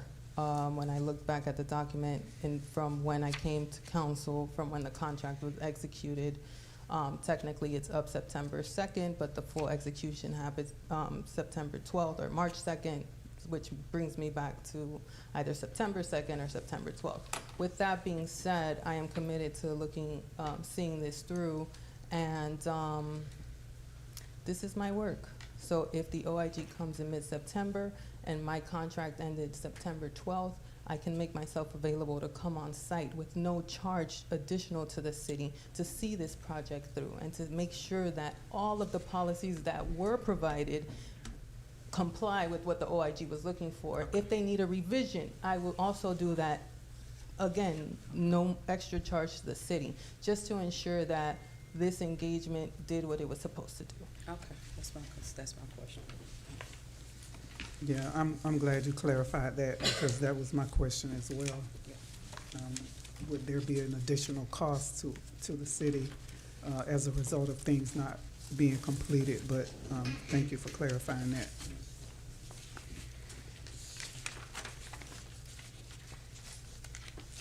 It was indicated in your contract that you was working as a team. I think you was bringing on, if I'm not mistaken, at least 3 to 4 different individuals to work with you.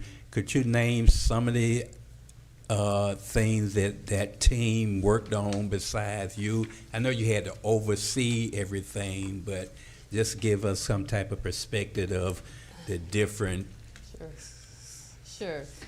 So I do have a back office team. This does require a lot of research, and back office is just administrative. So even putting policies together in the right format that an OIG would have to look at, that's one aspect of it, and make it deliverable to a city administration and presentable.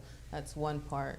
Then I had attorneys reviewing all the policies to make sure that it coincided with the charter, the state, and the OIG finding, so that it speaks directly to what the statutes are. And then I did have a CPA on my team that I actually had 2 that I had to go to just to get second opinions on what I was seeing and viewing in the city of Pahokee, to make sure that I make the proper recommendation to city administration as we move through the fiscal 25 audit. I had to go back 5 years to look at audit findings and see how we can correct that, put policies and put structure into the finance department so that those things are no longer an issue moving forward. And looking at the OIG report, the concerns that they had, do you feel comfortable that you have addressed and looked at all of them and came up with a workable solution that would satisfy their needs as well as the city's? I feel I'm comfortable in my work. I can back my work up. But you also have an administration that is competent and is willing to take the steps to move it forward. I can present theoretical policies, but if you have an administration that is not willing to work with those policies and being implemented, then you just have something on paper. But I'm confident that your current administration will comply with what the OIG is looking for, and they're looking for the action. They're not just looking for the paper, they're looking for the action, and they want to see that these compliance issues have been addressed. So I'm confident in your staff. Confident in my work, but I'm confident in your staff. I have a question. You said that we need a forensic audit. So do you have documents that you're going to provide to us that why we need a forensic audit, so we can see exactly what it is that you're talking about, the reason that we need, or what the findings were? Yes, ma'am. I do have that, and at the end with my report that I will provide to administration and will provide to the commission, it will have specific details as to why I think the city would benefit from a forensic audit. Yes. And how far back would that forensic audit go? That's the thing about the forensic audit. It depends on where that rabbit hole of that transaction takes it. I cannot speak to a time frame where that would be. I'm sure there's limitations and statutes that limit that, and with banks and all that, but I don't have a time frame. Again, going back, looking at the OIG reports, to me, they went well over and above a normal audit. Yeah. I look at a forensic audit as a person coming on, say a new city manager that has no idea what transacted during a certain period of time, to come in and really see how money was spent and how it was divvied up and whatever. But I think basically that what they have done, and it was pretty thorough to me, that would really substitute to a larger degree, on my opinion, of what a forensic audit would have uncovered during that process. I may be wrong on that, but that's just my impression. I'm going to stick with my recommendation respectfully, Mayor, and say that you want the forensic audit to come and say, hey, this was just bad accounting for all these years, and there's nothing going on in the city with the books, with the money. This commission, this manager, this administration has respectfully handled the finances well, and there is no foul play. And that is what the forensic audit will do. It will say, this has just been bad accounting for all these previous years. We're moving forward, we're flipping the page, and we have controls in place for it not to happen again. That's what the forensic audit is for. To just spend money? I mean, because a forensic audit is not cheap, just to say what you're just saying. I did get some quotes just to see what that would cost. And it ran about $20,000, $25,000 for about a minimum of a 6 to 8 week period. But it is worth you getting that opinion. In my professional opinion, it is worth you getting that opinion to say, this is just bad accounting. Well, once we get your paperwork and see what it is that you put on there and Absolutely. the backup documents. I understand, yeah. You should look at it.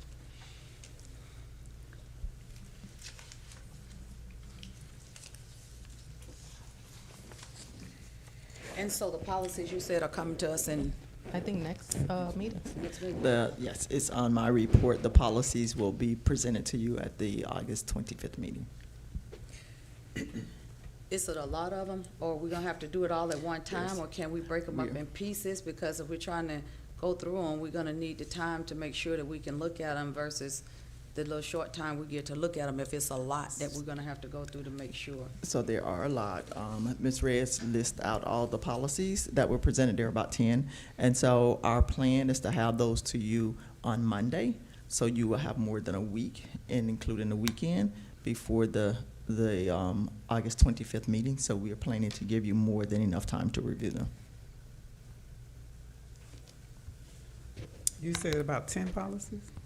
There are about 10. Some of them are new because they did not exist, and some of them are updates. And I can go in, I won't go into one specifically because I just have some on my head, but some of them are just updated to strengthen the policy. And some of them are brand new policies. But they have workflows, they're very clear, so you can read through them, hopefully quicker than a statute. So, Mr. Mayor, if I may, what Ms. Reyes did with the team as well, with the in-house staff, is we went through each of the OIG findings and listed each one to say this is their finding and that this was the solution for that, or resolution for it, and then list that out, and those items were placed in the policy. So we'll give you both of those items, so you'll see what the OIG findings were. There were 14 of them. And so for each of those, it lists out the information. Ms. Reyes and her team also went through, as she just said, the statutes, the charter, and that's what the OIG did when they went through the process. If you go through their report, they went back to the Florida statute as well as our charter as well. And so they took the same approach to list that out so that we can be sure that those items were addressed. And many of those, if I may as well, many of those the processes have been put in place because they had to, so we can make sure they work. If they were not put in place, then when the OIG comes back, we would have the same issue. So we couldn't wait on the approval. You all will do the approval, but by you doing the approval, you will know that we've placed these things in place. For example, when I came in, there were POs. POs have to have certain documentation with them, and the OIG wrote that up quite a bit where the documentation was not there.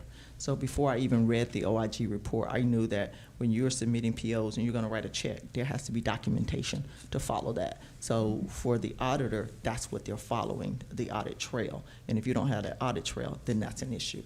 So those things were already put in place before the procedures were done. So we know that they are actually in place. So when the OIG come back in and the auditor come, those same findings would no longer exist because we have that documentation, so they can track everything. I also want to add that there were forms created also to streamline processes, to keep documentation better. So those forms also mentioned in OIG report, we did those and we did a couple more just to, be efficient in this implementation of the policies and procedures. So we're saying that checks were being written for things and there was no process for it. I'm just asking a question. I mean, it's. I'm not specific with checks. I know transactions. Well, I'm just saying we're paying, let me just say, we're paying whoever or whatever Yes. with no. Correct. That is one of the findings that the OIG did write up. So yes, that is correct. But no longer happening. So I know we just put this in place, so that means when we get our audit coming up, and this wasn't in place, so that means we may have some from the, as a finding as well, because this is just taking place, so it was being done still prior to this taking, so we will still have some more findings again. You will probably get a comment, and with these, I'm not sure if it's a finding, it has to be material enough, like the money, the amount that they found checks with no supporting documents has to reach a threshold for money amount. But even if it's a comment, the comment will also say the city has placed policies and procedures to cure this. So that goes to the state reported. And that's in fiscal year 25. We're fiscal year 26 right now. Any additional question from the commission? So just so that we're clear, the OIG report cannot negate the need for an audit, a forensic audit. The OIG did not specifically recommend that, but as I understand that. looked through it, I But will just because recommend- we have the OIG report does not Correct. mean that we don't need a forensic audit. That's correct. Okay, I just want to make sure. And I do want to say we did, so during this process, it wasn't just as straightforward as writing policies and turning them in. Each policy affects a different policy, affects a different policy, and they're all intertwined. On top of that and day-to-day operations, we're also getting, we have to respond to state by a certain time. So because we were already in this implementation, we were able to provide the feedback to the state saying, yes, this was a finding, however, this policy is now in place. Yes, this was a finding, however, a policy is now in place. And that has softened a lot of the blow for what our response is to like the JLACs, which is an auditing stuff, and going from there, yeah.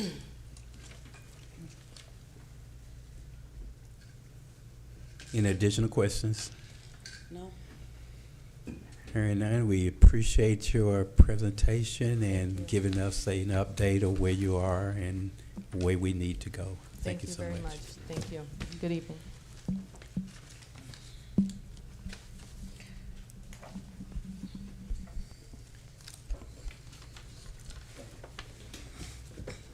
Okay, our next item on the agenda is the consent agenda. We have two items which consists of the July 14, 2026 City Commission meeting minutes and the July 17, 2026 City Commission budget workshop minutes. If there is no objection, I'd entertain a motion for the approval of the consent agenda. Mayor Bab, I move that we accept the July 14, 2026 Commission minutes and the July 17 City Commission Budget Workshop minutes. Second. It has been moved by Commissioner Cowers-Williams and properly second by Commissioner McPherson for the acceptance of the consent agenda as presented. Call for questions. Hearing none, are you ready for a vote? Roll call, Madam Clerk. Commissioner Cowan-Williams? Yes. Commissioner McPherson? Yes. Commissioner Scott? Yes. Vice Mayor McDonald? Yes. Mayor Bab?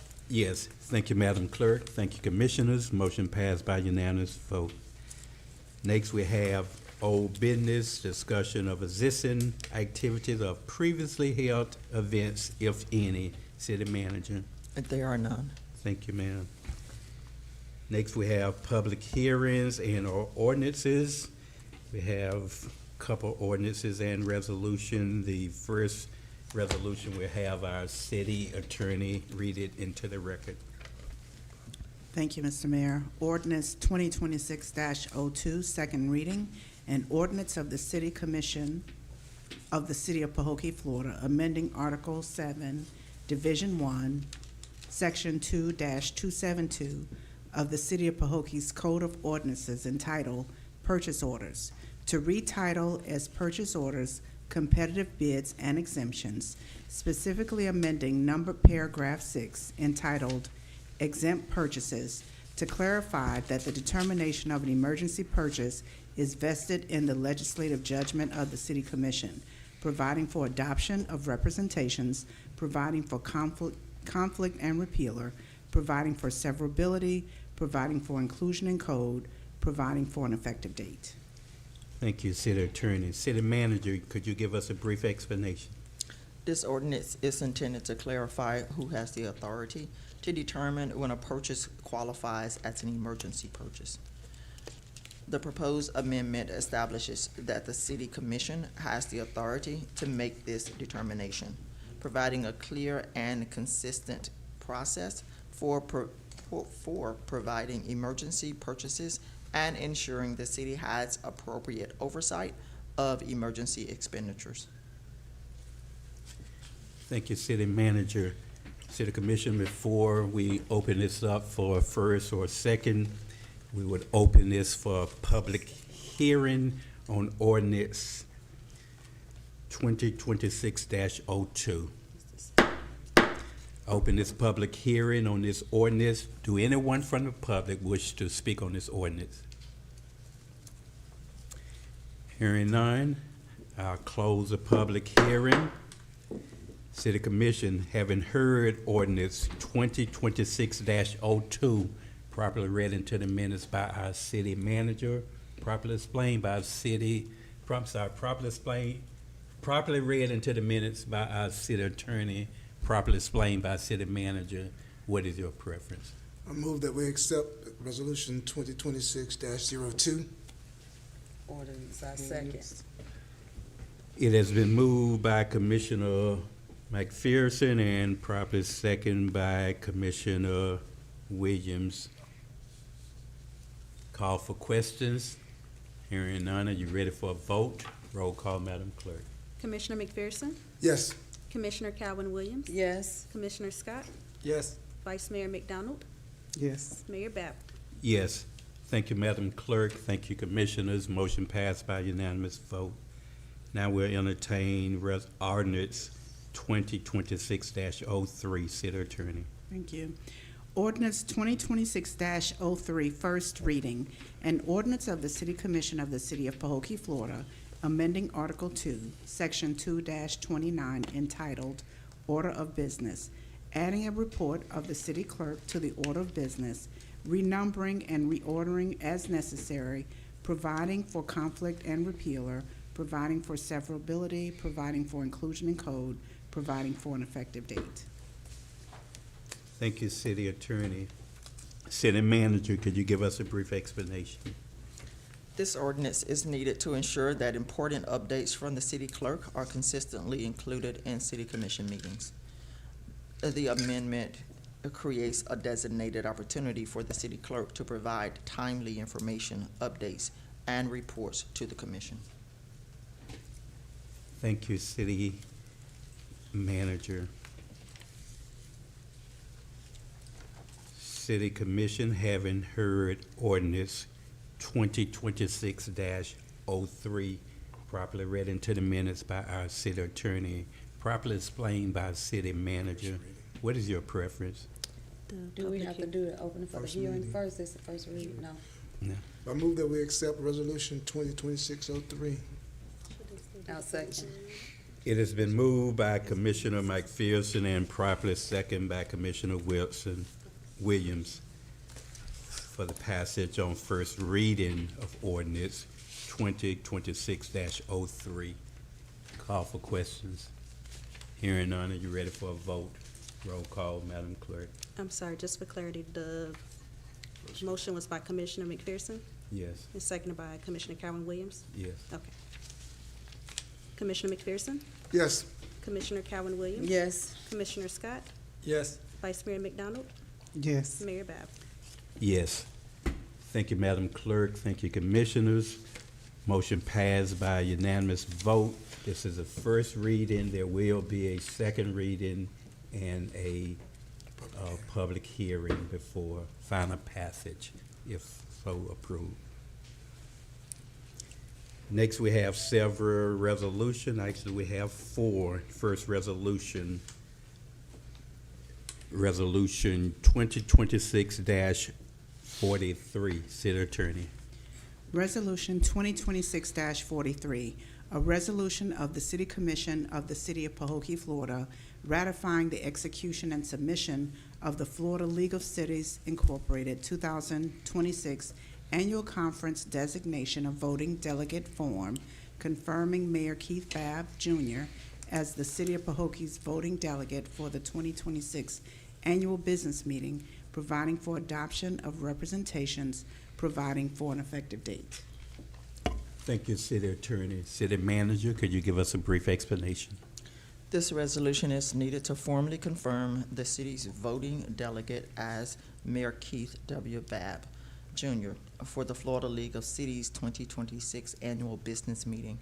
This allows the City of Pahokee to have an official designated representative who can participate and vote on behalf of the city during the League's annual business meeting.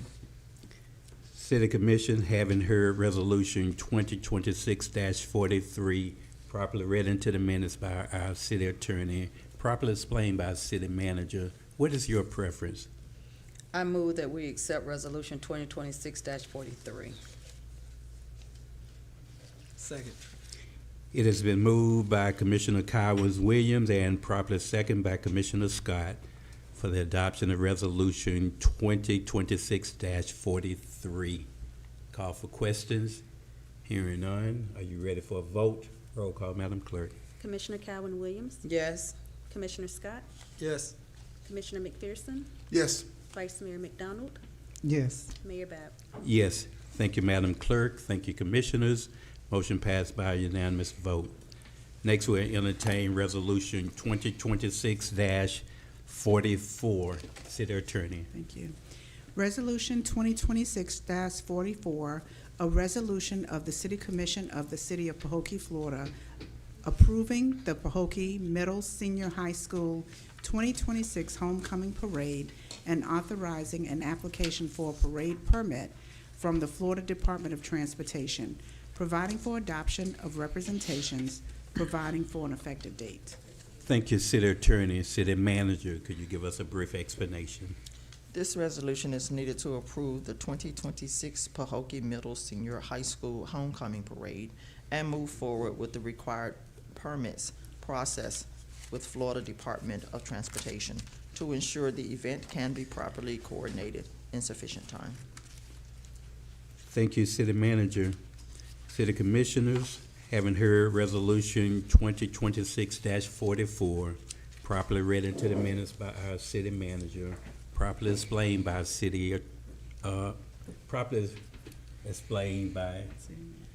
properly read into the minutes by our City Attorney, pardon me, sir, properly explained by City Manager. What is your preference? I move that we accept Resolution 2026-44. Second. It has been moved by Commissioner McPherson and properly second by Vice Mayor McDonald for the adoption of Resolution 2026-44. Call for questions. Hearing none. Are you ready for a vote?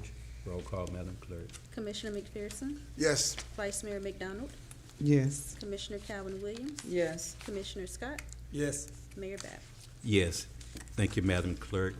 Thank you, Commissioners. Resolution 2026-44 passed by unanimous vote. Next, we'll entertain Resolution 2026-45. City Attorney. Resolution 2026-45, a resolution of the City Commission of the City of Pahokee, Florida, adopting a City Commission Civility and Dignity Pledge, providing for adoption of representations, providing for an effective date. Thank you, City Attorney. City Manager, could you provide a brief explanation? This resolution formally establishes a unified statement for elected officials that outlines clear expectations for respectful and professional conduct during city commission business and reinforces a commitment to respectfully communication, constructive dialogue, and maintaining a professional environment.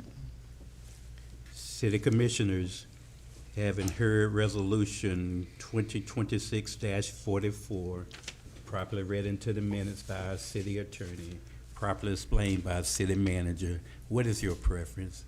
Mayor Bell, I move that we accept Resolution 2026-45. Is there a second? Second. It has been moved by Vice Mayor McDonough and properly seconded by Commissioner Scott for the adoption of Resolution 2026-45. Call for questions. I just have one question. Yeah. With this pledge, is this something we're gonna say at each meeting? Because I know in the charter it outlines how we're supposed to behave, so I guess I'm just trying to understand What you need to what are we doing with this pledge when it already outlines in the charter how we're supposed to act? Yeah. And now to say I have to get up and say, I'm just trying to figure out what are we doing with the pledge? Yeah, I think it should be in the beginning read at the beginning of the commission meeting, and periodically we should read it again just for reference, just for remembrance, just for following along with the pledge that we are, say we are, want to follow. Call for question, Mayor. I think when we take our position, we are sworn in. Also, the charter outlines some of the same stuff that we should be following in the charter, which specifically says in 2.26, ground rules for decorum regarding members of the city commission. The following shall constitute the guidelines for decorum to be adhered to by members of the city commission in their respective roles as elected public officials. And we're sworn to oath when we do that to abide by these rules. And the rules outline, for instance, when a member of the city commission shall each conduct themselves with dignity, agree to disagree with each other, show respect for the point of view of other members of the city commission. Number 2, members of the commission shall not falsely accuse another member of the city commission of wrongdoing, criticize each other in a vicarious or unprofessional manner, make personal attacks on another member of the city commission, or D, individually act without the support of the city commission.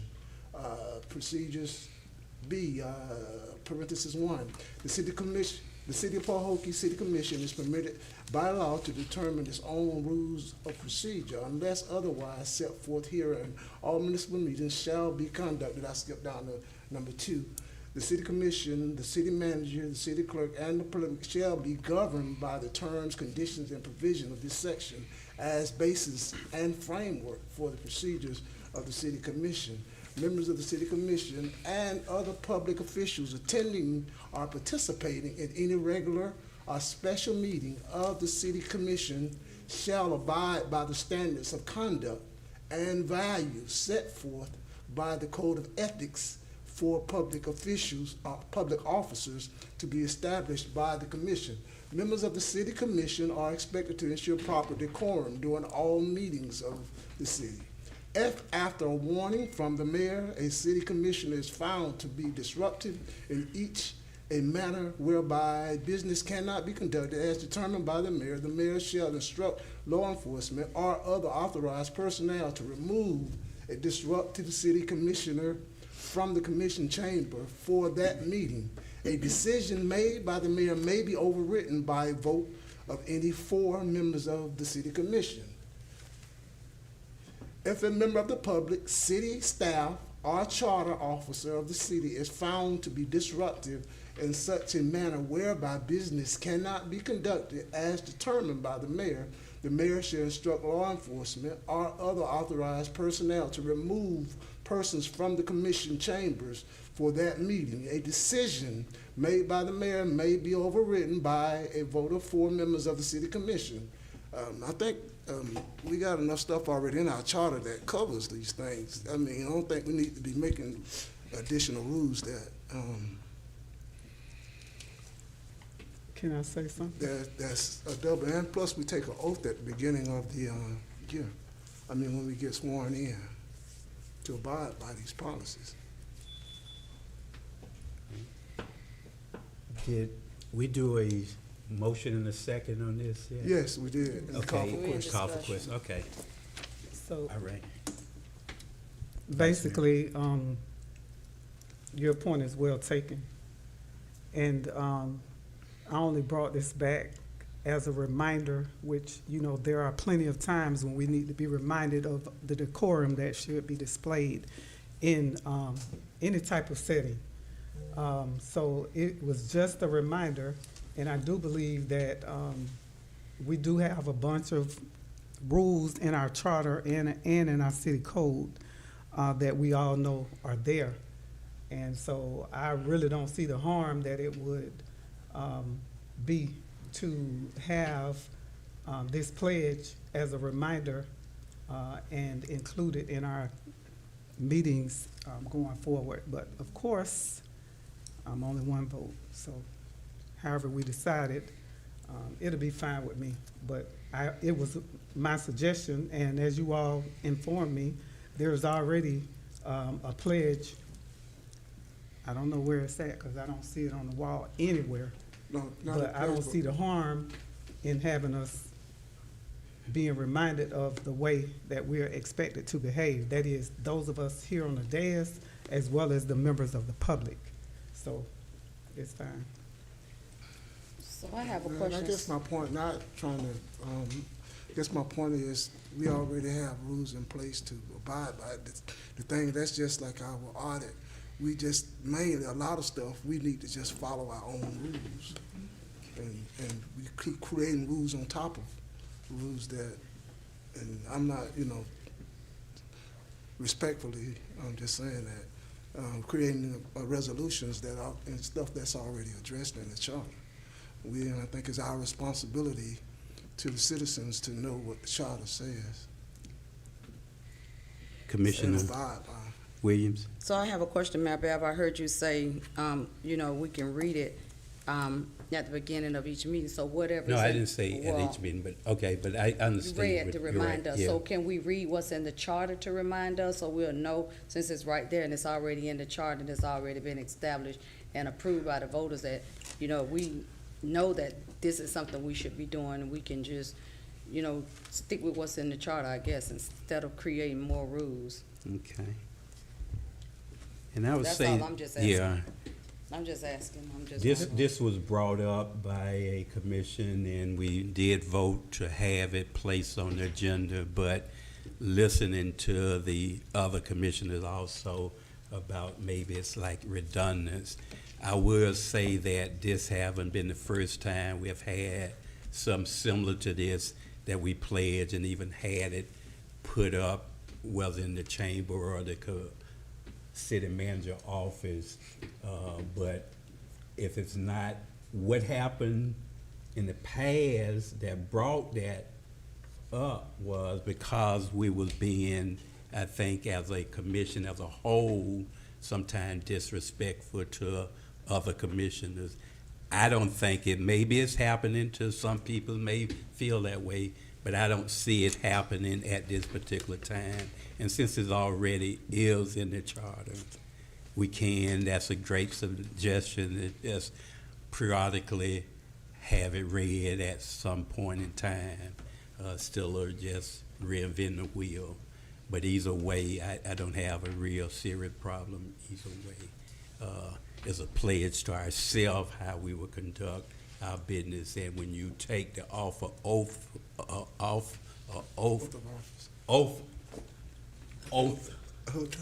yeah, you are saying these same things, so it would be a little redundant. In additional questions? Hearing none, we do have a motion and a second, so we'll vote on this if it desires the commission. Call for question, hearing none. Roll call, Madam Clerk. Vice Mayor McDonald, Yes. Commissioner Scott, No. Commissioner Calvin Williams, No. Commissioner McPherson, No. Mayor Bab. No. Motion is declined. Okay. Next, we'll have Resolution 26-46. Thank you, City Mr. Attorney. Mayor.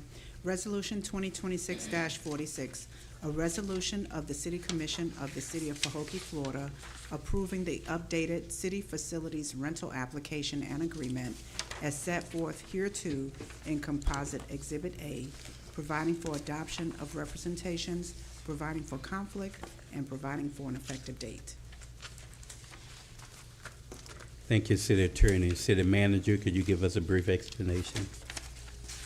This resolution is needed to update the city's process for renting city facilities and to ensure that users clearly understand the requirements and responsibilities associated with the facility use. By approving of the updated rental application and agreement, the city establishes a more consistent and organized process for facility rentals and provides clear terms for both the city and those using its facilities. City Commissioners, having heard Resolution 2026-46, properly read into the minutes by our City Attorney, properly explained by our City Manager, what is your preference? Mayor Bab, I move that we table this Resolution 26-46.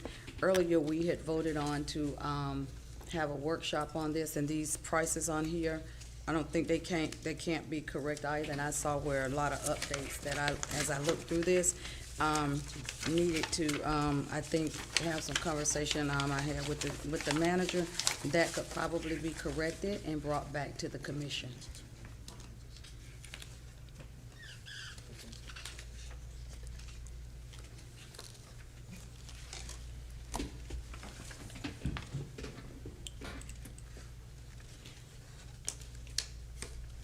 So you're making an amendment to the resolution to be tabled? Uh-huh, yes.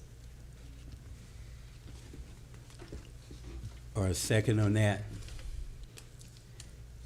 I second.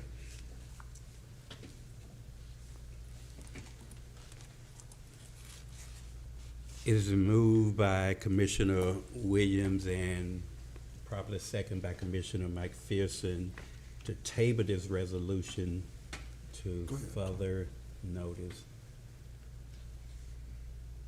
Call for questions. Yes, I'm noticing, there are two different forms in here. One is 44 and one on page 55.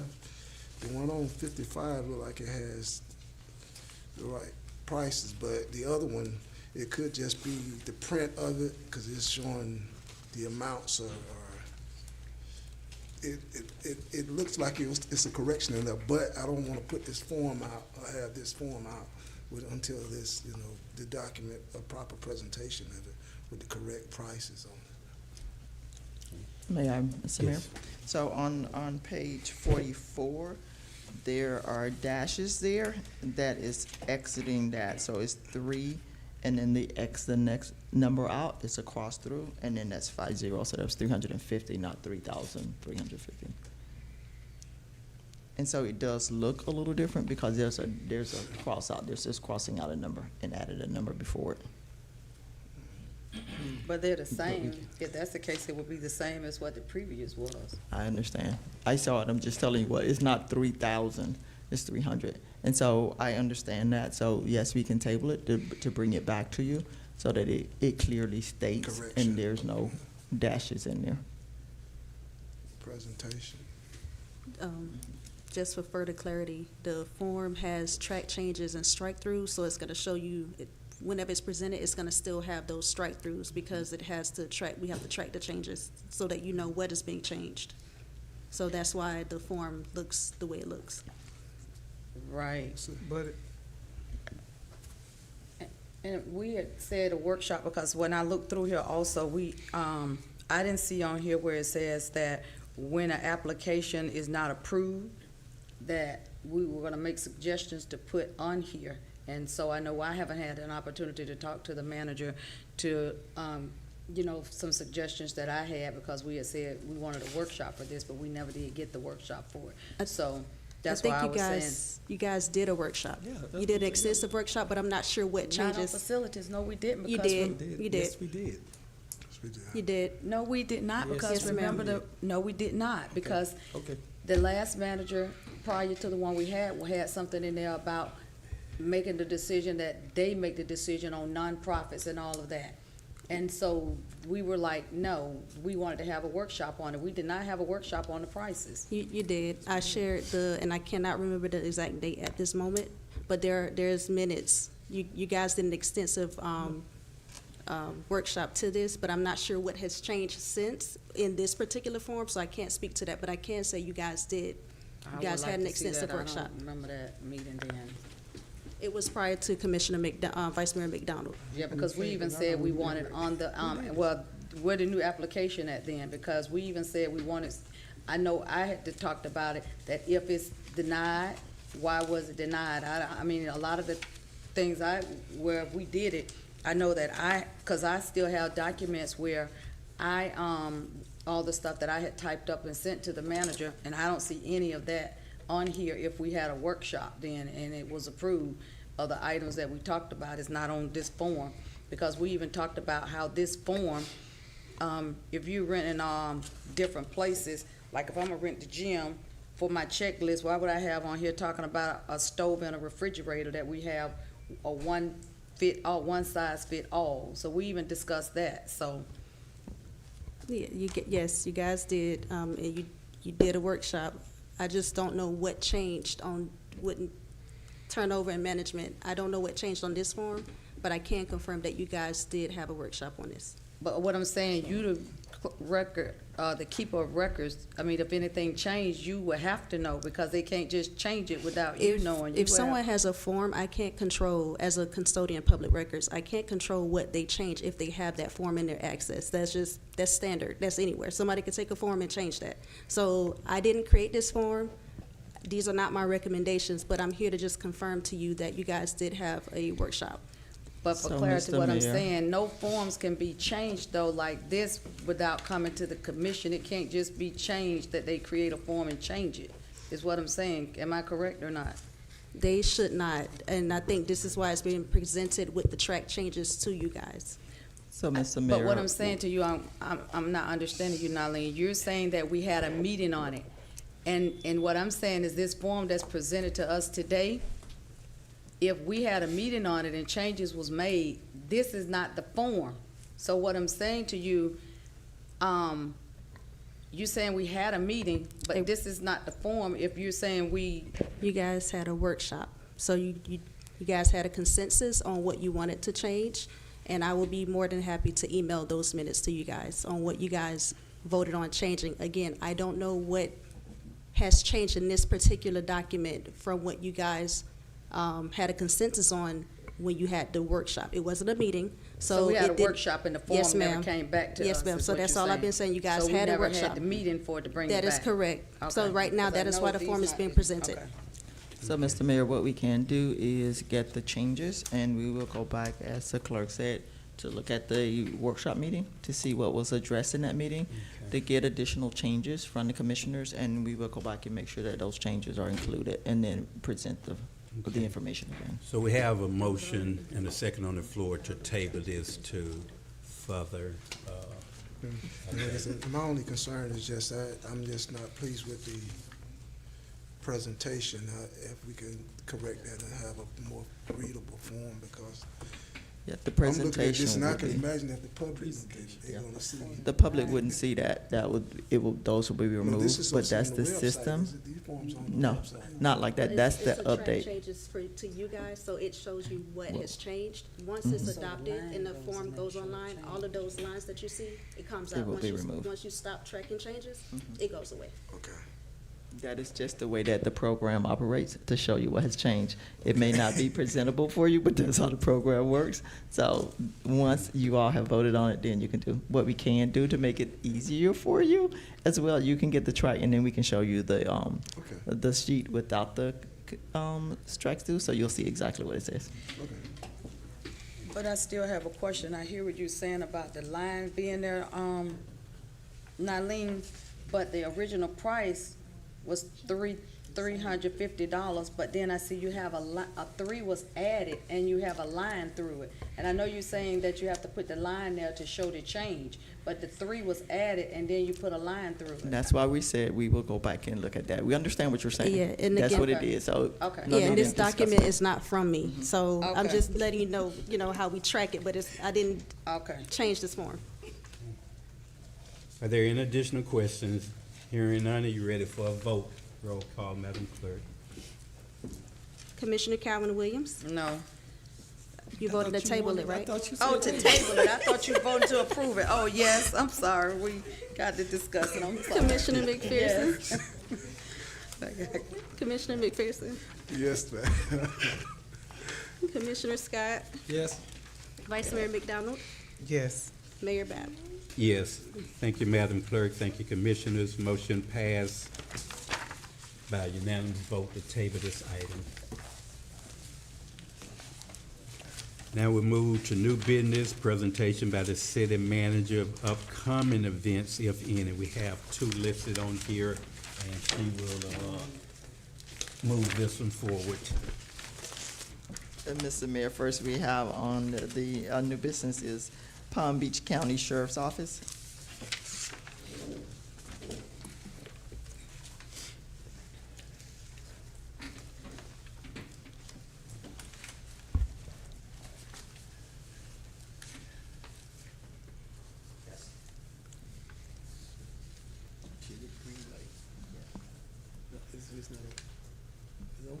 Good evening. Good evening. City leaders, thanks for having me tonight.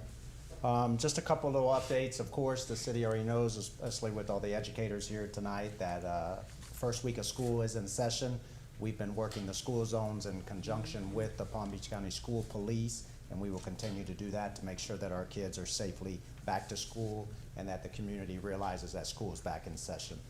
A very important thing is the upcoming road closure of 441 north of Canal Point near the Morning Star Road. That is a complete shutdown of 441, and it's going to be open to local traffic only, but there is a point when they get to the railroad that if anyone tries to bypass that, they will be turned around. So you're really just gonna waste your time if you go past the detour route to think you're gonna get by the site.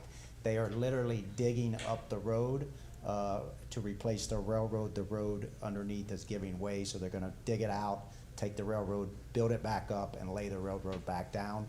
It's gonna be from Thursday, 7 a.m. for 5 a.m. they'll be there. At 7 a.m. it's a complete road closure. The road should open back up by Monday at 8 p.m. with an option to go into Tuesday if for any reason the work doesn't get done. But that is a 18-hour-a-day work. They understand the inconvenience that that's causing to the community, and they're trying to get it done as soon as possible. So the teachers coming from Port St. Lucie, they're gonna have a route for them to go? Yeah, so I once put that's- some brochures on the back table, but the way they're doing it is through Indian Town, Beeline, down through West Palm and coming back out Southern Boulevard. Commissioners, we included that map in your folder. It's approximately 70-mile detour. Yeah, it's a long way. We've been in contact with the schools from the beginning, since we found out about it almost 2 weeks ago, so that we could push the information out as fast as we I'm gonna could. take some to the school to my teacher. Yep, but there are some brochures on the back that says that type of stuff. Florida Highway Patrol will be manning the detour. It will not be the sheriff's office, but we will have extra deputies in the community during this shutdown, you know, to enforce the detour route, to make sure that people are abiding by the traffic laws and the detour route and other things such as that. Again, this is being done by the Florida Department of Transportation. And they understand the inconvenience that it is causing to the community and those that come back and forth, especially the workforce. So they're trying to get it done as quickly as possible, but this is an emergency road repair that they're doing, so. Thank you. Are you able to share any information on the incident that happened at City Hall, the vehicle running into the building? And the reason I'm asking, there was some misinformation out there. Some say it was a death, and we certainly know it wasn't. It was only minor injury, and maybe even to the point whether the person was, whether they was intoxicated or maybe they was ill and had accident. If you could just shed some light on that. Yeah, to my knowledge, there was no contributing factors other than maybe the time of night, maybe someone, some drowsiness or something like that may have been involved in it. Minor injuries, that's all we really have at this point that we can share. Thank you. We will continue to monitor Bacon Point Road. We did the speed before and all that too. At this point, we did do a traffic study of Bacon Point Road. We had that speed trailer out there. The report from the speed trailer I don't have with me tonight, but it did show that it is not based on the traffic flow in and out of Pahokee. It is not a traffic concern at this point, but it is a concern of the community, so we will continue to monitor it and enforce traffic during that stretch of road. Okay, thank you. Thank you. Thank you. Thank you. Mr. Mayor, if I can add on to that as well. So City Hall has been secured. There are no entry through the front door for our residents, and we have directed them to enter through the rear door. The insurance company came out today. There are no issues with low-bearing walls, and so we needed them to see that before the repair work was done. There is a small hole in the front of the building that has been boarded up. And so soon as we get the report back tomorrow, then we can start the repair work. One of the pillars on the front of the building is completely moved. And so we're looking at supporting that structure as well, just to make sure. But that is the damage. It's just an inconvenience right now to our residents coming through and trying to get into City Hall.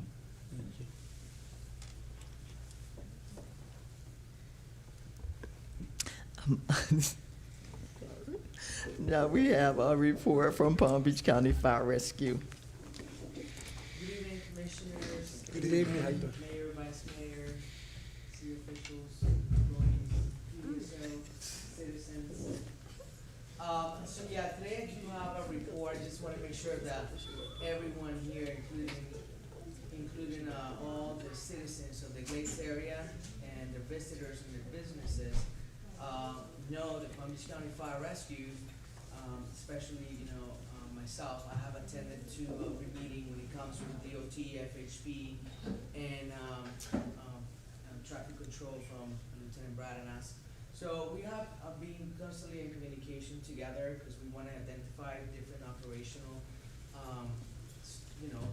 things that could happen, and we don't want that to happen. That's what we do. We want to be prepared, especially when response times and congestion and the geography of any incident possible can happen. So we took some steps necessary. Some of those steps that I have taken for fire rescue is we have made some notifications to our dispatch center. Their CAS system has been updated, so they know their closure. So what we do with the CAS system is pretty much they send a signal when dispatch call, and they will tell us how close we are, the delays and stuff like that in the address. So when seconds count, we want to be there as fast as we can. We definitely don't have control over what the traffic's gonna look like. I mean, it could be light traffic, it could be not. We depend on PBSO, so that's what me and Lieutenant Brad, we have made different actually walkthroughs together, so to identify these potentials. Some of the things that we did is I know that they have communication with FHP, we have communication with them. So our communication is not gonna change. We can tell each other, hey, you this is what it's gonna be, so we can actually work with different agencies smoother than, wait until that happens. Another things that we actually do, besides doing the considerations, of the traffic and the dispatch notification center, the EOC, our Emergency Operations Center, they're very aware of it, so I have included a lot of other divisions when it comes to emergency center, so they can put alerts out there. Our dispatch center, which is division chief, is involved in that, so the dispatch, center will have communication with the EOC when it comes to that. Everybody's very well aware of this, because it is going to affect a lot of people, and we understand that. So from my perspective, my thing is to make sure the trucks, our emergency trucks, can get there as fast as they can with as little delay as possible. Now, if we do have some type of delay, we are also prepared. We have, talked to our neighborhood agency, Martin County Fire Rescue, and they had agreed, and in case there is a delay, they will provide us that service. So for any reason, if there's any major delay that we cannot cross that road, I'm gonna be right now, we find it impossible, because we have actually find different set of accesses to get from the south to the north. But we are also having that second backup. They have agreed to respond to the north area. So Marin County is aware of it, they are providing that, it's already being done.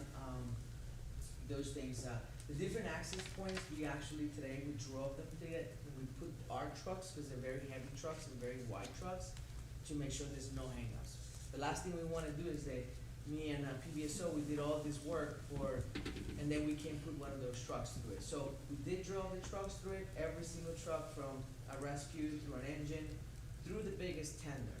We do have an area of concern, which is the Dupree, the reserve area, but it is pretty much the call volume there is very low, and we have the secondary access to it, and the mutual aid agreement to it, so we're pretty confident there.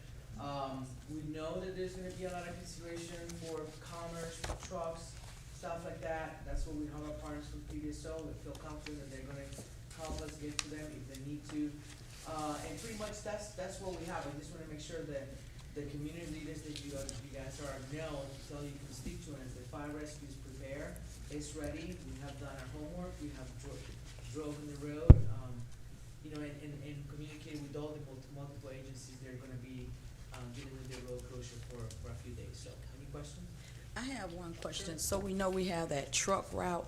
Is something gonna go up so that they'll know at a certain point that if they are going that way, that they're not gonna be able to go that way and get, like, the semi trucks and get all the way down there, and then they don't have a way to turn around, so that information has been put out, or something is gonna be up so that they are aware of it? Yeah, so we've been pushing it out through our community partners, our social media. There's a digital billboard sign that has been in place for about a week now that's advising of the road shutdown. Okay. And the day of the shutdown, barricades will go up, physically blocking the road with Florida Highway Patrol stationed at those locations, so that they are more than aware that it is a detouring area to proceed through. Okay. Thank you. Any questions from fire rescue? No, that's it. Just making sure someone don't have to have fire rescue.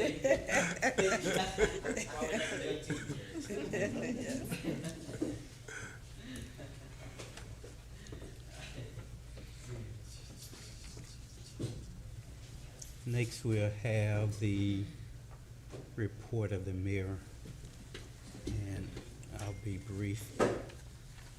This week, we'll be attending, the city commission will be attending the Florida League of Cities annual conference in Hollywood, Florida.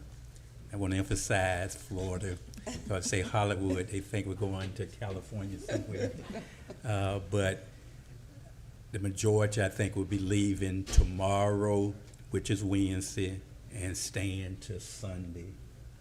It's an annual conference of city leaders, and some staff will be also, I believe, scheduled to attend. I'm not sure which staff. Also,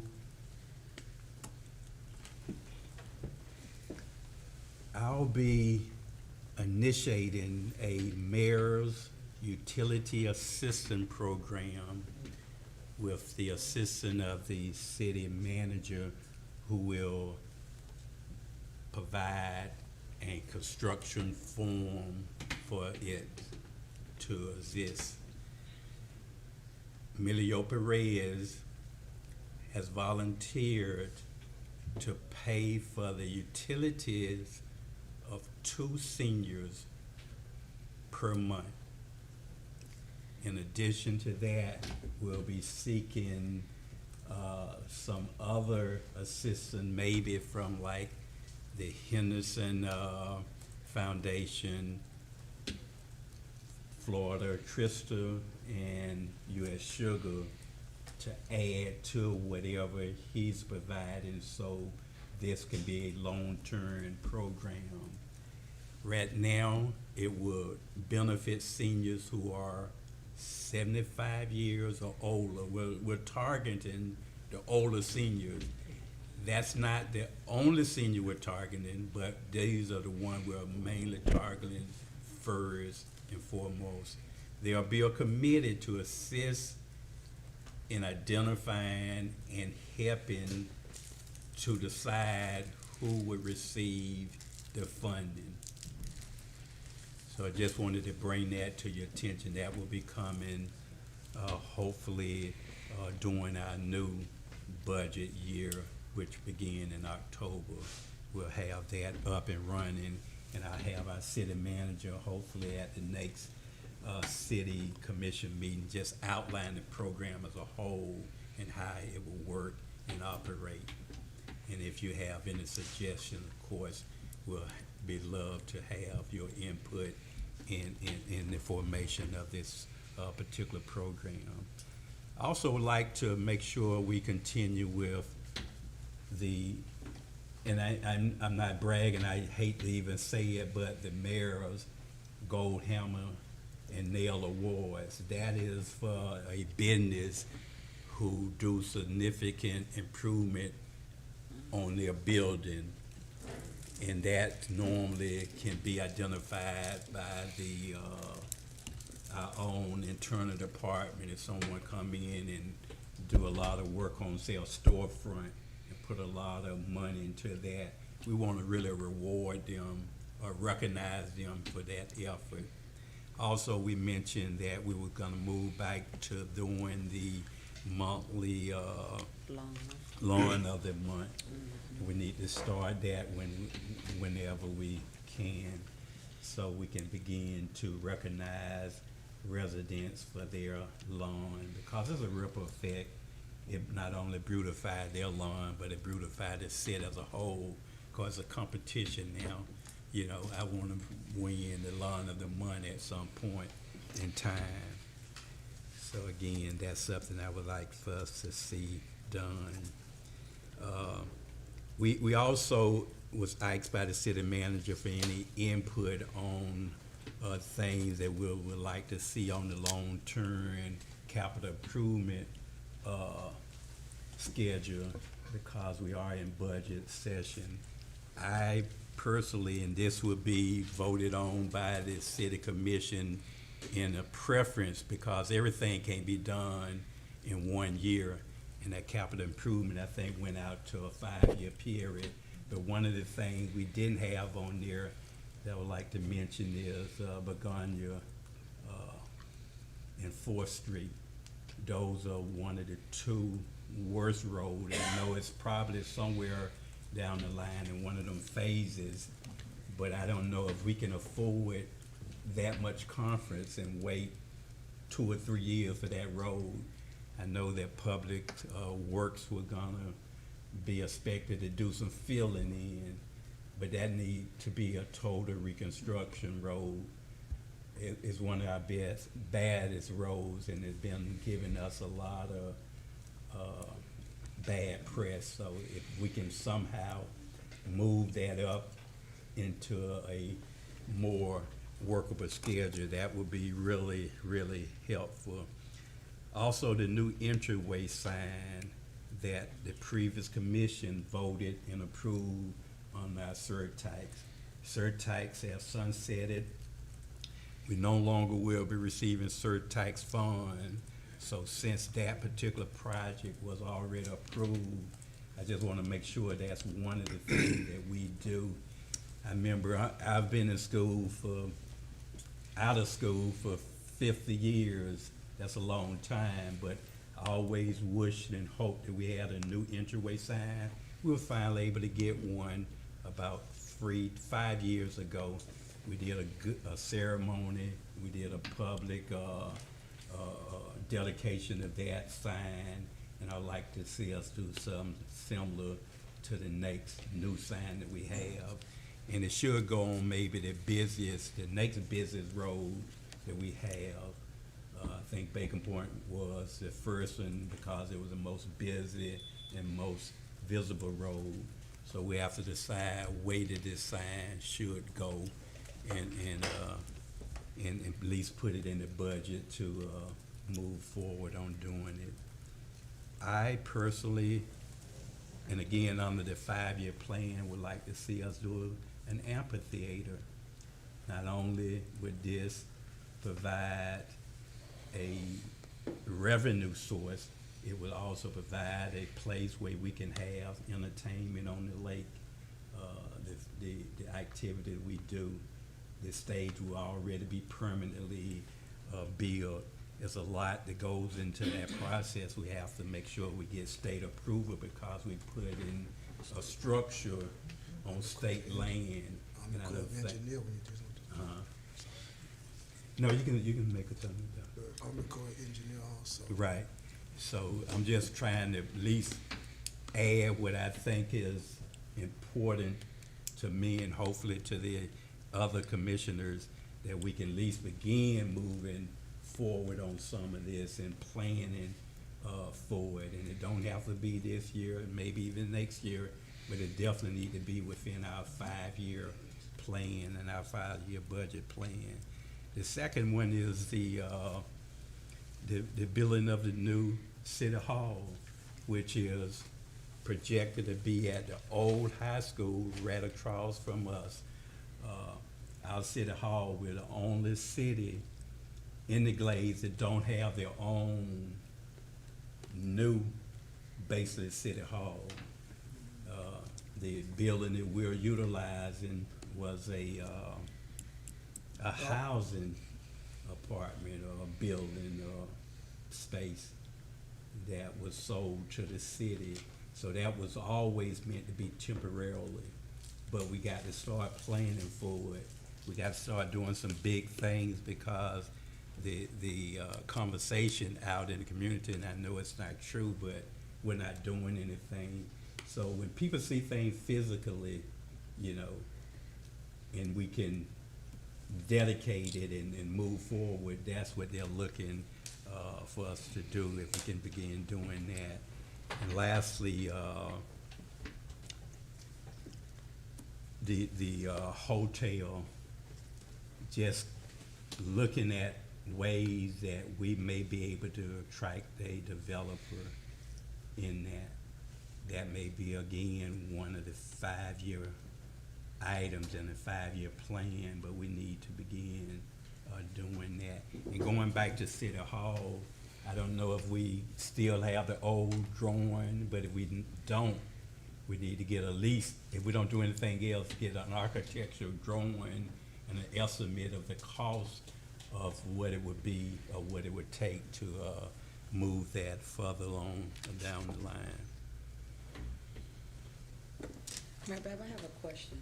With the hotel, didn't we vote to give Lure $5,000 to work towards? They're gonna see where the hotel is going to be.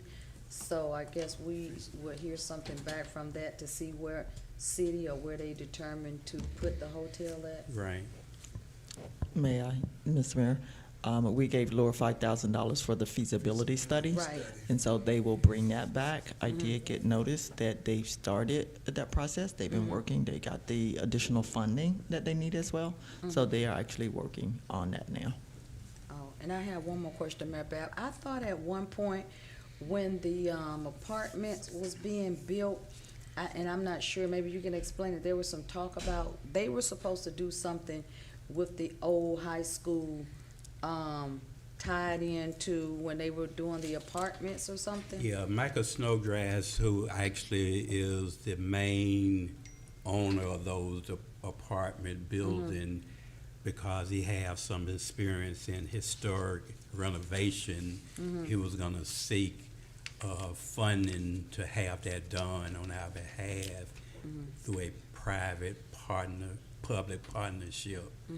But he's been having so much issues out there with the one he's building. I don't know, it's like on the back burner. Okay. We have supposed to have did some type of agreement with him, a public-private agreement, that he would be able to do that for us.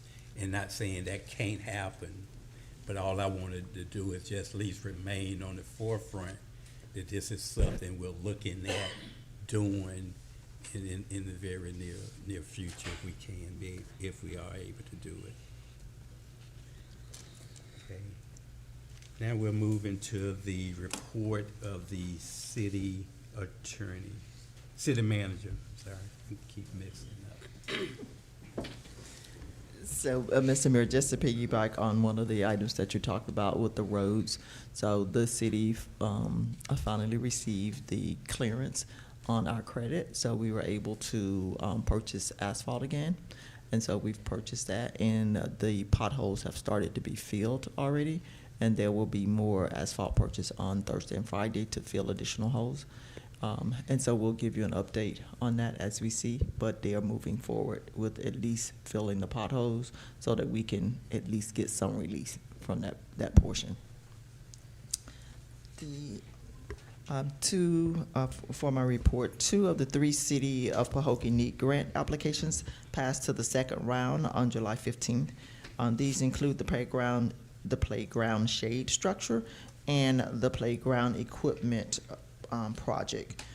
These projects entail the procurement and professional installation of playground shade structures in Commissioners Park in the amount of $8,240.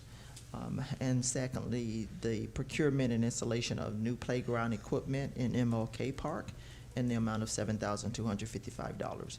The NEAT grant awards are scheduled to be presented to the Board of County Commissioners for approval on November 17th. Pahokee Parks and Recreation goes cashless. The first Little League Park and Recreation football game of the 2026 season was held on Saturday, August 8th, 2026. City Hall staff collected at the gates using the cashless devices. A total number of attendees was approximately 366, with $2,562 being collected. The Little League schedule is on the table in the rear of the room, and the Little League team will host 5 home games. Employment benefits resource fair will be held Wednesday, August 12th, 9 to 1 p.m. City employees should contact Human Resources Director, Ms. Prince, for additional information. Residents of Pahokee and nearby communities, mark your calendar for 2 upcoming events in partnership with the City of Pahokee Empowerment Health Care and Glades Pink Walk Planning Committee. There will be a luncheon and learn on Friday, October 23rd, 11 o'clock a.m. at 2 p.m. at the Eddie Lee Road Gymnasium. The Pink Walk is scheduled to take place on Saturday, October 24th, 8 o'clock a.m. to 12 p.m. at the Parks and Recreation Complex. Glades Technical Advisory Commission, which is GTAC, cordially invites all residents of the Glades community, leaders, neighborhood organizations, and interested stakeholders to attend its public meeting on Thursday, August 20th, 9:30 a.m. at the Eddie Lee Road Gymnasium, 360 East Main Street, Pahokee, Florida. There are also flyers on the table in the back of the room. The purpose of this meeting is to discuss the statewide property tax proposal that will appear on the November 3rd, 2026 ballot, titled Save Our Homes from Excessive Property Tax, with residents of the Glades community, including Belglade, including Pahokee, Belglade, and South Bay in attendance. Food distribution reminder, reminder to mark your calendar and to share with Pahokee community. The Office of Community Revitalization and Palm Beach Harvest Incorporated hosts its Food Assistance Program event every first Friday in the city of Pahokee. The food distribution is usually held at the United Missionary Baptist Church at 10 o'clock a.m. And we do need community residents to come out because these individuals are coming to Pahokee to provide a service, and there is not a lot of attendance from residents, so please pass the word. Schedule prepared to maintain an acceptable level of upkeep in the city of Pahokee. I've sat with the Public Works group, and we've drafted a schedule. As we know, the rain is plentiful, and as it is, grass will continue to grow faster. So we work through a plan to keep the cemetery as well as the city looking as neat as possible throughout this process, which means that they can't just cut once a week like they used to. So we've worked that plan through. There's a town hall meeting planned for Thursday, October 1st, 2026, from 6 to 8 p.m. in the Eddie Lee Rowe gymnasium, and this is planned by the city staff. The topic is the property tax proposal, what you need to know before the November 3rd ballot. The first one that's being prepared by the county is during the daytime at 10 o'clock a.m. So lots of individuals are working, and we had already planned an event for October 1st, and additional town hall meetings will be prepared and coming forth. The August 25th, 2026 agenda items, the policies and procedures that was mentioned by Ms. Reyes will be on the next agenda. And so we'll get that information to you in a timely manner so you will have time to review. If there are any questions, just give us a call as well. Give myself a call and some of the other city staff, and we will help you through that if there are any questions. Also on the next agenda will be the UNCF MOU, and then software upgrades and purchases for our website mitigation, our agenda and meeting management, and the next request. We have also prepared the CCNA RFQ, which will be coming your way as well, so we can get back on track with the McClure Road and other roads updates. That concludes my report. Okay. And before we move to the city attorney, if there's support, I would like to just mention to the city commission, we try to recognize any of our clients or any of our residents who are 100 years or older during their birthday. And we do have two that coming up. Their birthdays have already passed, but we're going to make sure that we get a proclamation by our next city commission meeting. And the reason I'm bringing this up also is if you know of anyone birthday that's 100 or more, please let me know, or the clerk knows, so we can do the proclamation and honor them. And we're also looking to see if those residents was here during the 1928 hurricane, so we can recognize them at that also, because we had three for the longest, the two Salvatore sisters and Miss Williams, that we was always recognizing, not knowing that there may have been others in the community who was here during that time. So that's just some information I wanted to share and pass on to you. And now we'll move to the city attorney report, if there's one. No report this evening, Mr. Mayor. Thank you, ma'am. Next, we'll move to future agenda items of the commissioners, if any, and I'll start with Commissioner Scott. Yeah, I like for us to receive the like the contracts. Can we get a spreadsheet of all the contracts in the city, like the beginning and end? Because I wasn't aware of that. But auditors that her contract is up. You know, it'd be nice to know when this stuff happening. If I may, Mr. Mayor, we do have that list. We have a list of all the contracts, so we will provide that information to you. I actually looked at it today and marked off all the contracts that we have. The one that is coming up is the waste management, so we will be preparing the RFP for the waste management, which I think is due by February. So we'll start that now so we can start that process. The others we've checked off, but we will get that to you.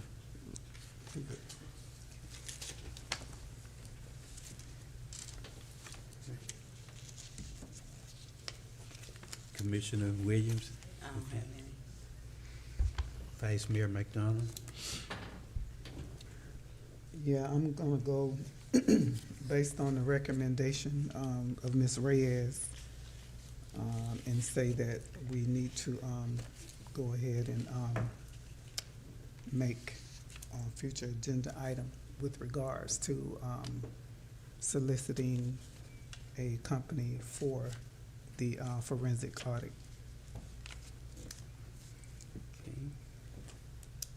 Could you repeat that, please? Quotes, what's your recommendation? Yeah, she said she had some quotes, but if we can include that on as a future agenda item so that we can go ahead and be expeditious about getting it done, that would be the only thing that I have tonight. Okay. Are there a second to have that placed on the agenda for discussion? Second. Okay. Been moved in second. Call for questions. I have a question. So we just vote, because I want to see what, I want to see what she have to say that we need before we spend that kind of money, that we need a forensic audit. That's what I would like to see so we can make sure we're good stewards of the city's money. That's, Okay. I just. Any additional questions? Are you ready for a vote? Roll call, Madam Clerk. Vice Mayor McDonald? Yes. Commissioner Scott? Yes. Commissioner Calvin Williams? No. Commissioner McPherson? Yes. Mayor Bab? Yes. Motion passed by a majority for one vote. Commissioner McPherson, anything for future agenda? Oh, yes. I would like to, for us to use our discretionary funds, maybe to make a donation to the volleyball team, the Pahokee High School volleyball team. I don't know if I need to put an amount on there. That need to be a future agenda item, so we can just go ahead and, this is our discretionary form.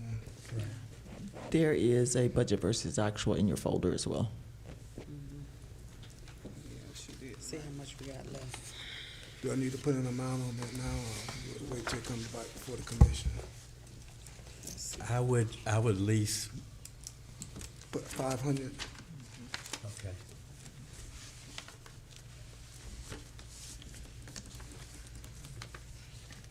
We second that? Oh, I second. Okay, it's been moved in second. Call for questions. Hearing none, are you ready for a vote? Roll call, Madam Clerk. Commissioner McPherson? Yes. Commissioner Scott? Yes. Commissioner Calvin Williams? Yes. Vice Mayor McDonald? Yes. Mayor Bab? Yes. And I will say too, Carl Bolden was here. I was gonna have him come up. I didn't know, did he send a letter to asking for the donation for the volleyball team? We have not seen it, no. It came. Okay. Okay. Okay, I know I spoke with him and I asked him to at least send a notice and a letter and then come to the commission meeting and request it, so we'll be able to really vote on it and support it. So we have it on the agenda and it'll be taken care of, hopefully. Another item I want to put on the agenda, and this may be something that the city manager may be able to handle. I was thinking about us constantly getting complaints about the grass being cut at the parks and stuff, that we either look at the county and see if they got a tractor with a backhoe that would eliminate, because that one backhoe with the attachment on it do 5 times the work, those mowers that we have out there. If not, if nothing is available, maybe look at, see just pricing something, get some quotes. Call it bush hog. Hmm? Bush hog. Bush hog, yeah. Bush hog, not backhoe, I'm sorry. wrong language. Thank you, Commissioner Scott. Are there a second on that? Second. This is something to be added to agenda for Yeah. future discussion. I second it. Okay. Call for questions. Hearing none, are you ready for a vote? Roll call, Madam Clerk. Commissioner McPherson? Yes. Commissioner Scott? Yes. Commissioner Calvin Williams? Yes. Vice Mayor McDonald? Yes. Mayor Bab? Yes. Motion passed by unanimous vote. And I have one more item, but I don't know if I'll do it as the Commissioner's report. It's regarding the Parks and Recreation Board. Well, I'll just give it to them, and I'll let y'all decide whether they need to go on a future agenda item. But this is something that was happening pursuant to 2.162, the City of Pahokee Code of Ordinance. We had already voted for the requesting the Park and Recreation Advisory Board to develop a plan for improvement and repairs on MLK Park. What we've done, or what they've done in the meeting, they have wanted to set up a date. We got some volunteers lined up that want to help paint the park. Most of the work that they're talking about doing is going to be the beautification. And also, even I know we got the NEAT grant coming, but if there's some donations, which, I mean, they'll do the proper forms and all that kind of stuff to set up so they can go ahead and even just replace some swings if the donations are there. But we do have the in-kind workers, a couple of groups that are lined up that wants to volunteer.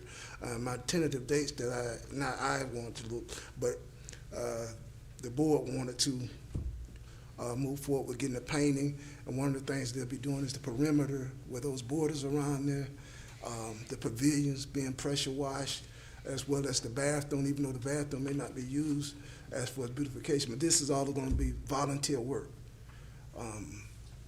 And which I'll roll up my sleeve, I'll be out there myself also. But the tentative dates that we're looking at is September the 5th, and it may be a 2-day project. I don't know if we're going to do it September 5th and 12th. And actually, that'll give it time to be done before they have their alumni picnic also. And mainly, it's going to be beautifications, but as well as I've already spoken, I think she was at our last couple of meetings. The city manager has already have public work working on going, just filling the holes, just trying to make sure it's level and the ground is level and stuff. But and I just wanted to make everybody aware of that. And the date is September the 5th.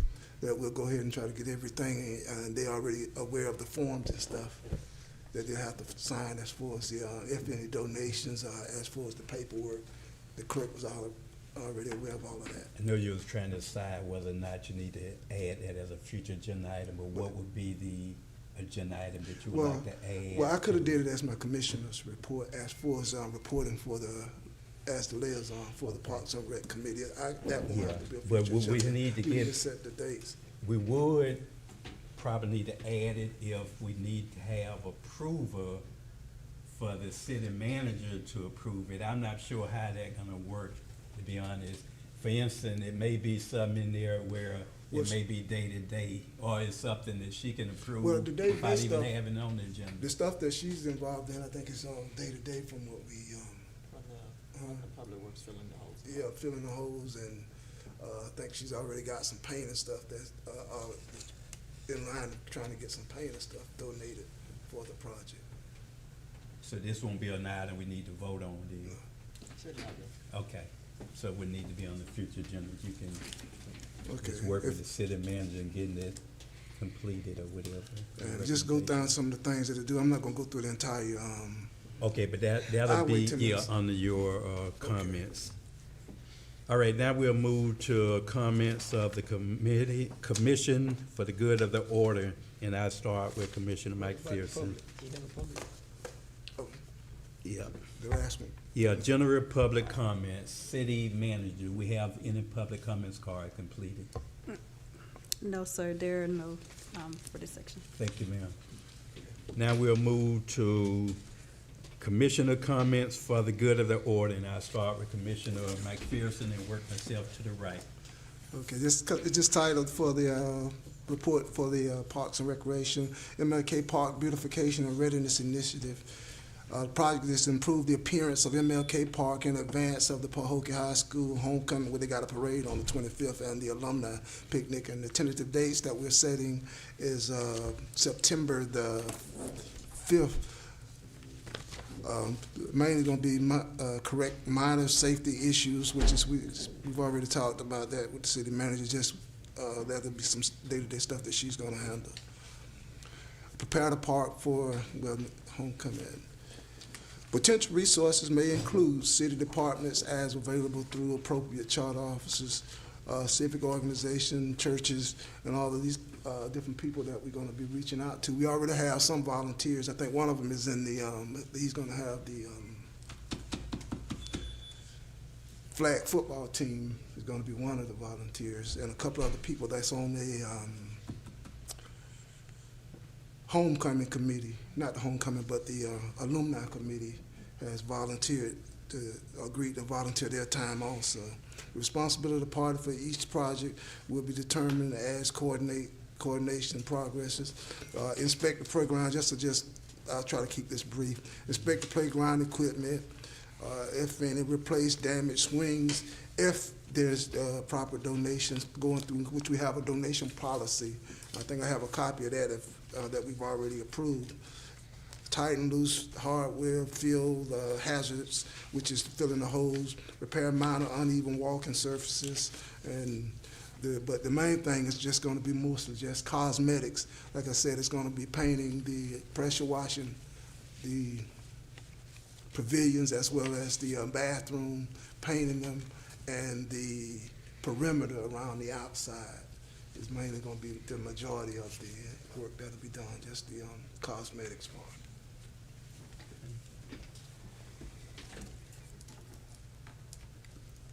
Thank you. Commissioner Mike Donner, Vice Mayor. Basically, I just want to thank everybody that came out to the meeting this evening, and we want to continue to solicit your support as we continue our efforts to progress Pahokee, and have a good rest of your evening. Commissioner Williams. I just want to say thank you to all the residents. So good to see the ones that are here. I want to say thank you to all the residents that are listening. Thank you for working with us as we continue to move Pahokee forward. I know you all want to actually see something physical, but as you can hear, and that we are getting things done, getting policies put in place, and making sure that the city is not in the same situation and where we found that we're not having proper documentation. So it starts with the documentation, and then we're able to move forward and start to build partnerships back so that we can start actually physical seeing things come to Pahokee, and buildings going up and corrections being made, and that we can see Pahokee moving forward. So continue to be patient with us as we continue to do the work. So I want to say thank you to all my commissioners that I'm up here working with, how we are able to work together and respect each other and continue to try to move the city forward. Thank you, city manager and clerk and attorney, for all your hard work, and all of the workers as well. We may not say that often, but we appreciate all of you all and the hard work that you do, and all of the workers for the city of Pahokee as well. We want to say thank you for being patient with us and working with us as well. And we're doing it all for the love of Pahokee. Have a good night. Commissioner Scott. Yeah, I'd like to thank everyone for coming out and the viewers. And I really would like to thank the administrators from the schools and the teachers for coming out and educating us and letting our community be aware of what's actually going on at the school and the great things that they're doing. We really appreciate that. Thank you. Good night. City Commissioners, having taken care of all business brought before us, I would entertain a motion to adjourn our meeting. So moved. Has been moved by Vice Mayor, second by Commissioner Collins Williams. Call for question, hearing none. Ready for a vote. I got a question. No, just Vice Mayor McDonald, Yes. Commissioner Calvin Williams. Yes. Commissioner McPherson. Yes. Commissioner Scott. Yes. Mayor Bab. Yes. Motion adjourned at 8:11? 9:11. 9:11. Oh. Put whatever you Yeah, whatever you said, I just put. Birthday was last week. Vacation. Tell me happy birthday. Happy belated Coming birthday. home, so yeah, I'm gonna go on step and enjoy my birthday. Thankful to be another year on. See, no, that's all. I'll be turning 55, a senior citizen.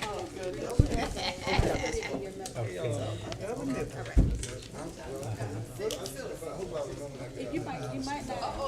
Get that real money that she gets now. Yeah, so I'll put it in your mailbox. Just visit City Hall, it'll be in there. Thank you. And then there's a benefits there. It's open, so like if you guys. I've been there. What time is it? I told her, supposed to be leaving one day. Talking about the HR, we put on your shirt. What time is it? Let's see what time she said that thing was. What time did she say? She posted. Let me see.